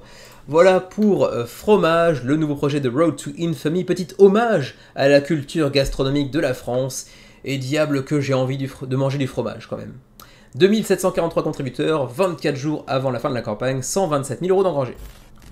Le voici, le voilà, le premier projet du primo-éditeur français, s'il vous plaît, Unkind Games, qui en plus nous vient de Nantes, et même si je suis pas du tout de Nantes, c'est l'équipe de foot que je supporte depuis ma prime jeunesse, donc forcément ça fait vibrer quelque chose dans mon petit cœur de gamer, même si ça n'a absolument aucun rapport avec le jeu. Et le jeu en question, c'est donc Rivals, un petit jeu qui mêle Battle Royale et Deck Building pour 2 à 6 joueurs, et qui pour l'instant fait plutôt un joli début de campagne, j'ai envie de dire. 542 contributeurs pour un primo-éditeur français qui plus est, bah ma foi, c'est plutôt un beau résultat, surtout quand on voit la belle concurrence qu'il y a depuis quelques semaines sur KS ou sur GameFound. 26 jours avant la fin de la campagne, on est déjà financé avec 2 fois la somme requise, on est presque à 50 000 € pour l'instant pour Rivals. Alors, je l'ai dit tout à l'heure, c'est pour 2 à 6 joueurs, c'est un jeu qui vous place dans un univers un petit peu futuriste, quasiment post-apocalyptique, même si c'est pas vraiment le cas. Un univers un petit peu steampunk, même pas steampunk, cyberpunk je devrais plutôt dire d'ailleurs, excusez-moi, cyberpunk, dans lequel l'humanité a maintenant atteint différents pans de la galaxie, on s'est répandu à travers la galaxie, après plusieurs siècles de recherche, on a mis la main sur la vitesse de la lumière, bref, sur tout un tas de technologies, etc. Mais ça en gros, on s'en fout un petit peu. En réalité, vous allez pouvoir incarner différentes factions, et vous allez devoir vous affronter les uns les autres dans le Wild Tech, qui est un espace mi-physique, mi-virtuel en gros, dans lequel vous allez devoir donc vous affronter pour essayer de faire en sorte d'être le dernier en présence, ce qui vous permettra de ne pas voir votre faction être expulsée dans le grand vide intersidéral, quoi, en gros. Pour le lore, on s'en fiche un petit peu, pour être tout à fait honnête, on est sur un jeu de Battle Royale et de deck building, vous avez une map centrale qui va venir être composée au début de la partie, qui va venir se réduire progressivement au fur et à mesure que la partie se déroule, et ça c'est assez intéressant parce que du coup le jeu va vous forcer mécaniquement à vous foutre sur la tronche. Au début, vous allez pouvoir prendre le temps d'explorer un petit peu la map, d'en retirer certaines ressources, de vous enrichir avec de nouvelles cartes en mode deck building à fond la caisse. Vous pouvez aussi tout à fait foncer dans le tas dès le début de la partie si vous le souhaitez. C'est une stratégie comme une autre, mais sachez que si vous ne le faites pas, de toute façon, la carte va venir se réduire progressivement pour vous forcer finalement à vous rencontrer et à vous foutre sur la tronche. Rivals est bien sûr disponible en version française, parce que le jeu est français, et donc je le disais tout à l'heure, c'est pour 2 à 6 joueurs, mais j'avais pas encore parlé de la durée de la partie, c'est pour 40 à 120 minutes, donc 40 minutes à 2 heures, ça change quand même pas mal les choses, mais j'imagine que ça dépend en grande partie du nombre de joueurs autour de la table. Alors je vous lis d'entrée de jeu, je trouve que le jeu a beaucoup de qualité, ne serait-ce que visuelle, il a une direction artistique qui, sans être forcément ma cam, a une vraie identité visuelle, c'est un jeu qu'on reconnaît assez facilement, qui présente bien visuellement, globalement, au-delà de la direction artistique. Je trouve que visuellement la map elle-même semble présenter plutôt pas mal, ça a des vieux relents, alors toute proportion gardée de Cheap Theory Games, et quand je dis vieux relents ça semble négatif ou péjoratif, mais c'est pas le cas, c'est plutôt positif d'ailleurs en l'occurrence, mais peut-être en version un peu plus modeste, on va dire, que peuvent l'être les jeux de Cheap Theory Games, mais je vous le dis d'entrée de jeu, c'est a priori pas pour moi. Alors, ça, au demeurant, c'est purement subjectif, ça ne devrait pas influencer votre envie ou non d'aller backer le jeu, même si libre à vous de m'écouter. Moi, c'est pas pour moi parce que le Battle Royale, j'ai un petit peu de mal avec ça dans le sens où généralement ça marche sur de l'élimination de joueurs par principe, puisqu'il faut éliminer chacun des joueurs en présence pour pouvoir espérer être le dernier survivant et ainsi l'emporter. Et du coup, qui dit processus d'élimination au fur et à mesure, dit que le premier joueur ou le deuxième joueur sur une partie à 6 par exemple, qui se fait éliminer, les premiers joueurs qui vont se faire éliminer vont se faire un peu chier sur la fin potentiellement. Enfin, je sais pas, ça dépend. Je sais pas comment ça se passe. J'en ai très rapidement, très brièvement parlé en commentaire de Facebook avec l'un des créateurs de Rivals, si mes souvenirs sont bons, je sais pas si c'est un créateur ou juste un testeur, qui m'assurait qu'il n'y avait pas de joueurs qui s'étaient plaints justement de l'attente entre leur élimination et la fin de la partie, puisque l'élimination se fait généralement assez tardivement. C'est pas parce que la partie dure 2 heures que le premier éliminé se fait après 40 minutes par exemple, à voir. Mais en l'état, moi ça me fait toujours un petit peu peur ce processus d'élimination individuelle comme ça au fur et à mesure, qui fait que potentiellement le premier joueur va quand même devoir attendre un certain temps avant que la partie ne se termine. Bon, après tout, si vous êtes 2 éliminés, vous pouvez commencer un autre petit jeu en attendant que l'autre termine. Mais bon, c'est pas un truc dont je suis très très friand pour ma part. Alors, why play Rivals? Pourquoi aller jouer à Rivals? D'abord parce qu'il met donc en œuvre 2 mécaniques qu'on voit assez peu en règle générale ensemble, à savoir le Battle Royale, donc le chacun pour sa peau, et le deck building. Et donc le jeu va avoir plusieurs tours, eux-mêmes décomposés en 2 actions, durant lesquelles vous pourrez interagir avec l'arène que vous voyez ici au complet, mais qui va venir s'amenuiser au fur et à mesure, avec de l'exploration, du déplacement, de la collecte de ressources, du deck building, ou encore une fois aussi bien sûr de l'attaque, puisqu'il s'agit aussi d'éliminer les autres. On aura donc tout un pan de gameplay qui repose sur des deck building, alors qu'on voit quelques-unes des cartes que vous pourrez ajouter à votre deck, avec aussi une direction artistique quand même très très soignée, très particulière, très unique, mais c'est plutôt positif dans ce sens-là. Et les cartes, vous pourrez les utiliser comme des armes, comme de la défense, comme autant d'options tactiques et stratégiques.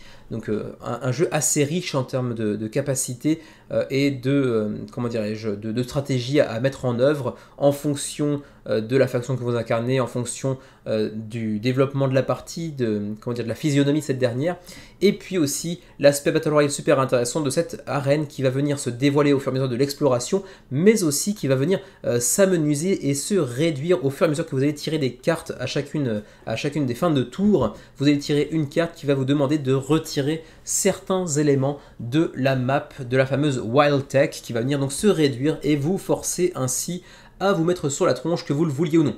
En même temps, si vous ne le voulez pas, il ne faut pas jouer à un jeu de Battle Royale, ça n'a pas de sens, bien sûr.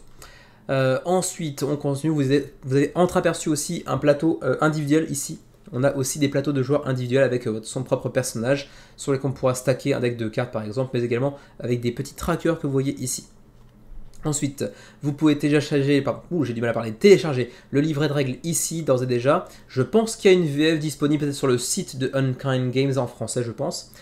Ensuite, vous pouvez aussi le tester sur Tabletop Simulator pour ceux qui voudraient se faire la main avant de prendre une décision. Vous avez évidemment quelques petites vidéos en français, même si on pourra regretter qu'il n'y ait qu'une seule vidéo de créateur de contenu, à savoir le Meeple Reporter. Pour le reste, c'est essentiellement l'équipe de Rivals elle-même qui s'occupe de la présentation du jeu, et c'est très bien ainsi, mais c'est vrai qu'on aurait pu espérer avoir un peu plus d'avis extérieurs. Ensuite, les rewards, donc les niveaux de pledge. On a un premier pledge à 50 € avec la TVA incluse, c'est toujours sympa à noter. Pour l'essentiel du contenu, en gros, hein, vous pourrez jouer à 2 jusqu'à 6 avec la boîte de base. Il n'y a pas besoin d'une extension pour aller jusqu'à 6 par exemple, comme c'est le cas parfois pour certains jeux. Mais par contre, vous avez une option de deluxification pour 80 €. C'est la même chose, mais avec la totalité des sleeves nécessaires pour le jeu, ainsi qu'un tapis de néoprène qui est, vous voyez ici, contenu dans une petite boîte. Ensuite, on a même un pledge Legend qui dispose également d'un Early Bird, et pour ceux qui auraient raté le Early Bird, vous avez aussi la même chose mais en normal, donc sans le Early Bird, mais à 20 € de plus, donc 100 ou 120 €. Et cette fois-ci, ça vient vous ajouter aussi des plateaux, le plateau d'interface, le tableau de schéma, et puis également une boîte exclusive qui, vous voyez, est un petit peu différente de la boîte de base avec des couleurs différentes, et également des tuiles en acrylique plutôt qu'en carton. Donc assez sympa, un petit peu de deluxification. Pour le shipping, pour la France, c'est 12, 13, 14, à moins que vous ne soyez dans les territoires outre-mer, auquel cas c'est 31, 36, 56, 67, 41, 80, en fonction du pledge que vous allez choisir. Pour le reste de l'Europe, 13, 20, 14, 23, 15, 28. Pour le Canada, 30, 36 jusqu'à 34, 40. Et puis, finalement, pour nous qui sommes au Japon, par exemple, ou en Indonésie, pour encore mentionner Axel, c'est de 54, 71 à 70, 69, 96. Donc, clairement, pour nous, il n'y a pas vraiment d'option en réalité, hein, parce que quand le jeu de base est à 50 € et que les frais de port sont plus chers que le jeu de base en question, c'est un grand no-go, comme on dit en anglais, c'est évidemment un grand non, mais c'est pas forcément la faute de l'éditeur. Enfin, ils auraient certainement pu trouver, négocier des prix plus avantageux, mais bon, c'est un primo-éditeur, faut pas non plus leur jeter la pierre. On aimerait bien un jour, pourquoi pas, tester Rivals si l'occasion se présente, mais le paquet en l'état avec les frais de port qui sont ceux-ci pour nous en tant que qui sommes au Japon, c'est évidemment non malheureusement. Et ma foi, je crois que c'est à peu près tout pour les informations les plus importantes. Vous avez ensuite un petit aperçu du contenu avec dans la boîte de base 110 cartes d'attaque que vous voyez ici avec des couleurs très variées, une direction artistique vraiment reconnaissable, assez sympatoche. 37 cartes de tactique, 23 cartes de compétences, 12 cartes de guilde, mais également 19 cartes de schéma. Ensuite, les plateaux individuels avec ici, c'est quoi, c'est Kika ou Oika, j'arrive pas à le lire, Horus, bref, les différents personnages que vous pourrez incarner avec les compétences, la guilde des compétences, des fausses et le deck, donc plein d'emplacements différents, ainsi qu'aussi des petites pistes avec, j'imagine, un cube, c'est peut-être des double épaisseur, pour aller, j'imagine, traquer vos points de vie, je pense. Ensuite, on a des cartes d'achat, on a des petits tokens quand même assez classe eux aussi, les tokens des différents achats, donc les différents personnages que vous pourrez incarner, tout un tas de dés bien sûr, de petites gemmes en tout genre, les tuiles de Wildtech donc pour l'exploration de la map centrale, les cartes qui vous dévoileront les éléments de la carte que vous allez devoir supprimer tour après tour, les cartes d'événements parce qu'il y aura aussi des événements qui viendront impacter le cours de la partie. Ensuite, il me semble qu'il y avait également voilà, un nouveau héros, un nouveau achat quand la personne de Renko, ou Renko, je sais pas comment on prononce. Il y aura peut-être d'autres personnages à venir selon l'évolution des stretch goals. Sachez d'ailleurs que pour l'instant, Renko n'est pas encore débloqué. Hein. À voir. Et puis, je crois que cette fois-ci, j'ai fait le tour. Vous avez ici un petit descriptif aussi des différents personnages, tels que ici Kika ou Atmos, qui auront bien sûr un background un petit peu différent, et puis peut-être certaines spécificités. Je ne suis pas trop rentré dans les détails à ce niveau-là, donc je ne pourrais pas vous le dire. Et donc, ma foi, cette fois-ci, c'est bien les seules choses que je peux vous dire concernant Rivals, avec ici l'équipe de création des Nantais de Unkind Games. Donc félicitations à eux pour ce joli petit début de campagne avec quand même près de 550 contributeurs d'ores et déjà. Pour un primo-éditeur en fin de première semaine de campagne, c'est quand même vraiment à saluer. Et il reste encore 26 jours, donc plus de 3 semaines pour éventuellement vous pencher sur son sujet. Je vois bien un projet qui finit au moins à 1500 backers, voire même peut-être 2000 si on est un petit peu optimiste. Ça dépend aussi de l'évolution des stretch goals, ça dépend aussi de comment ils vont réussir à faire vivre leur campagne d'ici les 26 jours qui nous séparent de la fin de cette dernière. Voilà pour Rivals. Et on termine par ce qui aurait pu être mon coup de cœur de la semaine, et il n'en est pas si loin en réalité. Il s'agit de Flock Together, qui pour l'instant a accueilli quand même près de 2000 contributeurs 26 jours avant la fin de la campagne, ce qui est un très très beau début de campagne, puisqu'il s'agit en plus d'un primo-éditeur qui s'appelle Sea Cow Games. Mon premier projet, et directement il s'offre les services de Andrew Bosley. On avait vu le même dénouement, le même procédé il y a ça 2 semaines je crois pour Potions of Azerland, qui pour l'instant marche un petit peu moins bien quand même que Flock Together, même s'il avait l'air d'être assez sympa lui aussi. Et donc Flock Together, c'est un jeu coopératif mais asymétrique pour 1 à 5 joueurs avec une thématique un petit peu fofolle, un petit peu originale, dans laquelle en fait vous allez incarner des poules et des poulets tout simplement de basse-cour, et votre basse-cour va être attaquée, va être envahie parfois par d'autres vilaines bestioles qui ne vous veulent pas forcément du bien. Et donc vous allez devoir défendre votre basse-cour, votre ferme, contre ces vils personnages qui chercheront à vous attaquer, à s'attaquer à vous, en fait, tout simplement. Jeu éditeur c'est pour 1 à 5, c'est pour 25 minutes par joueur autour de la table. Donc potentiellement un jeu à 4 joueurs peut rapidement aller chercher presque les 2 heures. Donc ça peut être assez long mine de rien, et c'est pour 10 ans et plus, ce qui veut bien dire ce que ça veut dire, à savoir jeu relativement accessible en termes de règles malgré tout. Et vous allez voir aussi que le jeu dispose d'une direction artistique vraiment très soignée grâce à Andrew Bosley, et en plus de ça d'un matos vraiment charmant, avec des plateaux au double épaisseur, avec des petits livrets à fascicules pour chacun des personnages qu'on pourra aller incarner, avec des petits œufs en résine, avec des petits meeples qu'ils appellent les cheeples en sérigraphié directement. Vraiment du très beau matos d'édition pour un premier jeu. Si KO Games fait vraiment le job, là il y a vraiment rien à redire. Et par contre, pourquoi je ne donne pas mon petit coup de cœur de la semaine? D'abord parce que je ne le donne pas si facilement que ça, mine de rien. En général, j'en donne peut-être un par mois ou un tous les 2 mois, ça dépend quoi en gros. Flock Together était pas loin de l'obtenir, mais en fait, je pense qu'il le pourrait, très honnêtement, mais je trouve que la campagne manque un brin d'informations concernant le gameplay. Il y en a, mais je trouve qu'il en manque un tout petit peu. Quoi qu'il en soit, on a le pledge ici à 79 $ avec le contenu que l'on va voir tout de suite ensemble, le What's in the Box. On a donc le plateau central, très joliment illustré par Andrew Bosley avec les différents emplacements, donc votre basse-cour, les différents emplacements où les ennemis vont commencer à arriver puis à vous attaquer, les différents emplacements où vous pourrez aller chercher certaines ressources et ainsi de suite. Ensuite, on a 5 plateaux double épaisseur donc de joueurs, c'est un plateau personnel on va dire, double épaisseur avec vos petits points de vie, un autre piste de tracker pour le réservoir de nourriture je crois, bref, vous avez ici l'emplacement pour votre livret à fascicules, puisque oui, chacun des héros, chacun des personnages, chacun des poules ou poulets de coqs, plutôt que des poulets, des coqs, c'est quand même plus sympa, aura son propre fascicule.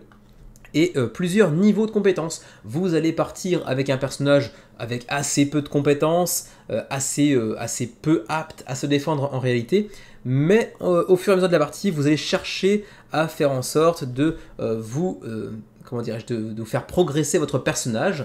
Et si c'est le cas, si vous réussissez à obtenir les prérequis pour ce faire, eh bien vous allez pouvoir tourner une page, puis une autre, pour obtenir un personnage toujours plus puissant.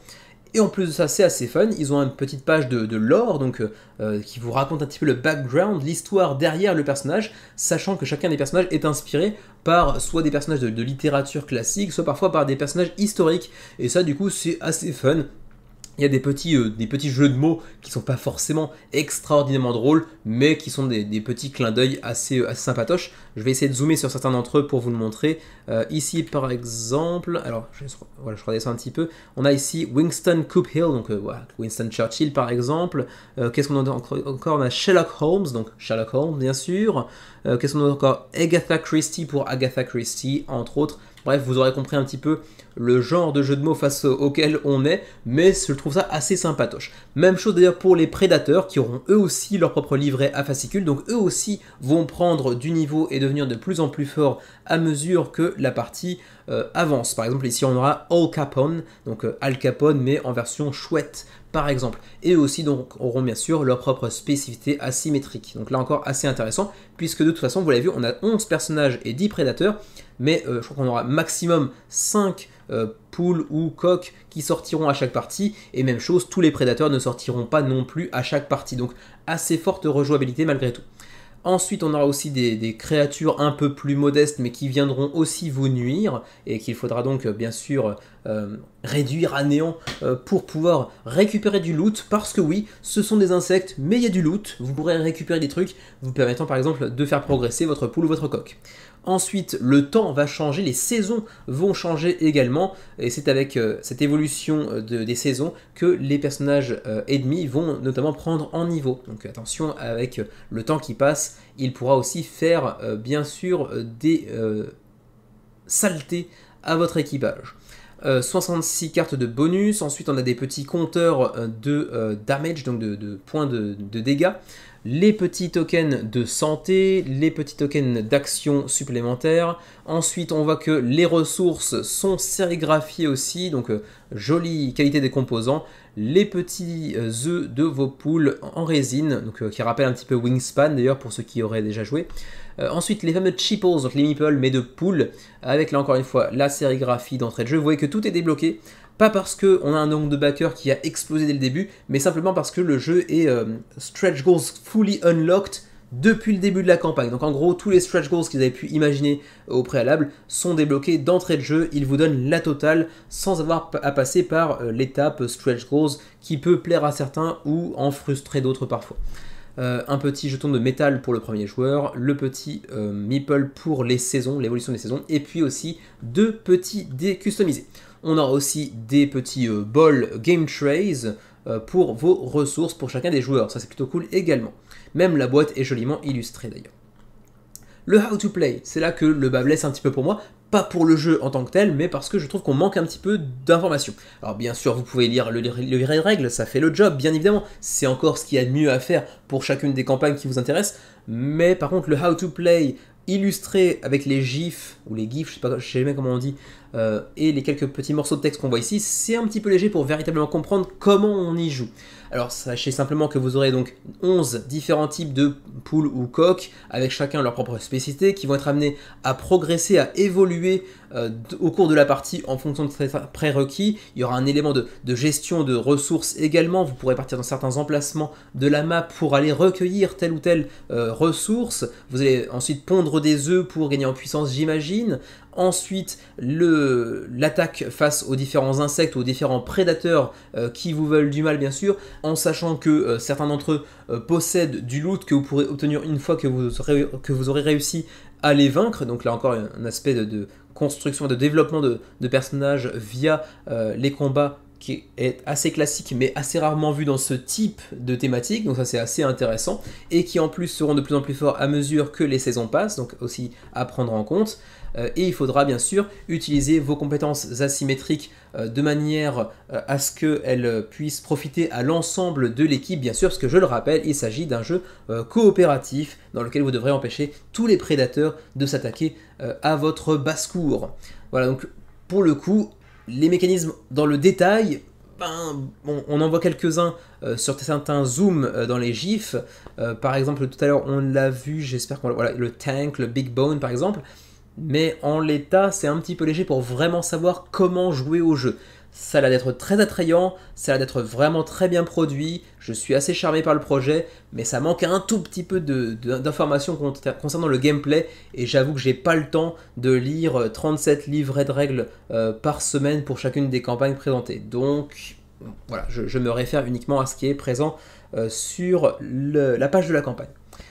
Ensuite, on vous le dit ici, Only One Edition, donc oui, un seul niveau de pledge, et ça c'est plutôt très cool. Si vous suivez depuis longtemps la chaîne, vous le savez, j'aime bien quand il y a un seul, voire allez, 2 niveaux de pledge. Ça permet de s'y retrouver beaucoup plus rapidement, et ça permet aussi de se sentir un peu moins, comment dirais-je, des objets de marketing, même si j'ai rien contre le principe du marketing, bien évidemment, c'est de bonne guerre, bien évidemment, mais si on peut éviter d'avoir 50 niveaux de pledge, avec des niveaux de pledge de plus en plus chers, mais qui nous demandent évidemment, bien sûr, de faire abstraction de tout un tas de trucs qui sont vachement intéressants, de la deluxification, des extensions, etc. Là, on a un niveau de pledge et c'est marre, et c'est très bien comme ça fait plaisir. Ensuite, continuons avec le shipping, les frais de port pour l'Europe zone 1, ça ne contient pas la France est ici avec la Belgique. Donc France-Belgique c'est 24 $, donc Europe 1 c'est du coup, au-delà d'être une station de radio, c'est United Kingdoms, Channel Islands, ok, l'Irlande du Nord, l'Écosse et l'île de Man, et du coup c'est moins cher pour l'île de Man que pour la France ou la Belgique. Tiens donc, ok, pourquoi pas après tout, peut-être que si Cow Games est anglais, je ne sais pas. Pour donc la France et la Belgique, il dit 24, pour le Canada ou encore peut-être pour le Luxembourg, peut-être Monaco aussi, je sais pas, c'est 29 $. Ensuite, la Monaco c'est ici, Monaco et la Suisse c'est 34 $, et pour nous qui sommes en Asie, c'est 34 $ également, donc c'est un petit peu cher, ça fait 10 $ de plus que vous, mais nous on n'a pas la TVA, donc bon, au final, ça revient au même, voire peut-être même c'est plus cher pour vous, à voir. Est-ce que la TVA est déjà incluse ou pas? Pour l'Union Européenne, non, vous aurez besoin de payer... Ah non, ah, c'est pas précis. Parce que là, on nous dit you will need to pay VAT, donc vous aurez besoin de payer la TVA. Mais là, on nous dit you will not pay duties or VAT at time of delivery, donc vous n'aurez pas besoin de payer la TVA lors du moment de la livraison. Du coup, bon, j'imagine que c'est dans le Pledge Manager que vous aurez certainement besoin de sortir un petit billet supplémentaire pour la TVA. Ça me semble être assez logique. Nous, par contre, au Japon, on n'a pas cet ajout de la TVA. Et donc, du coup, finalement, TVA plus frais de port, peut-être que vous vous en sortirez pour plus cher que nous en réalité. Voilà pour Flock Together, on va dire que c'est un semi-coup de cœur de la semaine pour moi. Joli petit projet, coop asymétrique avec une thématique assez originale, très joliment illustré, avec du beau matos, et un primo-éditeur dont il va falloir se souvenir du nom, parce qu'à mon avis, si ça marche bien pour celui-ci, il y a moyen qu'on parle d'eux à l'avenir également. Et ma foi, c'est tout pour cette semaine du menu crowdfunding, avec encore une fois une Kallax bien vide. D'ailleurs, elle sera peut-être même absente la semaine prochaine, je ne sais pas encore, on verra, parce qu'on va commencer donc à déménager un petit peu le studio, à voir donc dans quelques semaines. Peut-être qu'il y aura un menu qui sautera quelque part, je ne sais pas si c'est la semaine prochaine ou non, on verra bien. D'ici là, je vous remercie encore une fois de m'avoir suivi dans mes élucubrations Kickstarteriennes, GameFoundiennes, Ululiennes, Game on Tabletopiennes.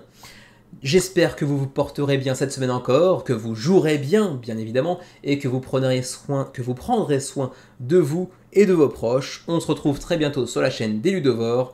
D'ici là, à la prochaine.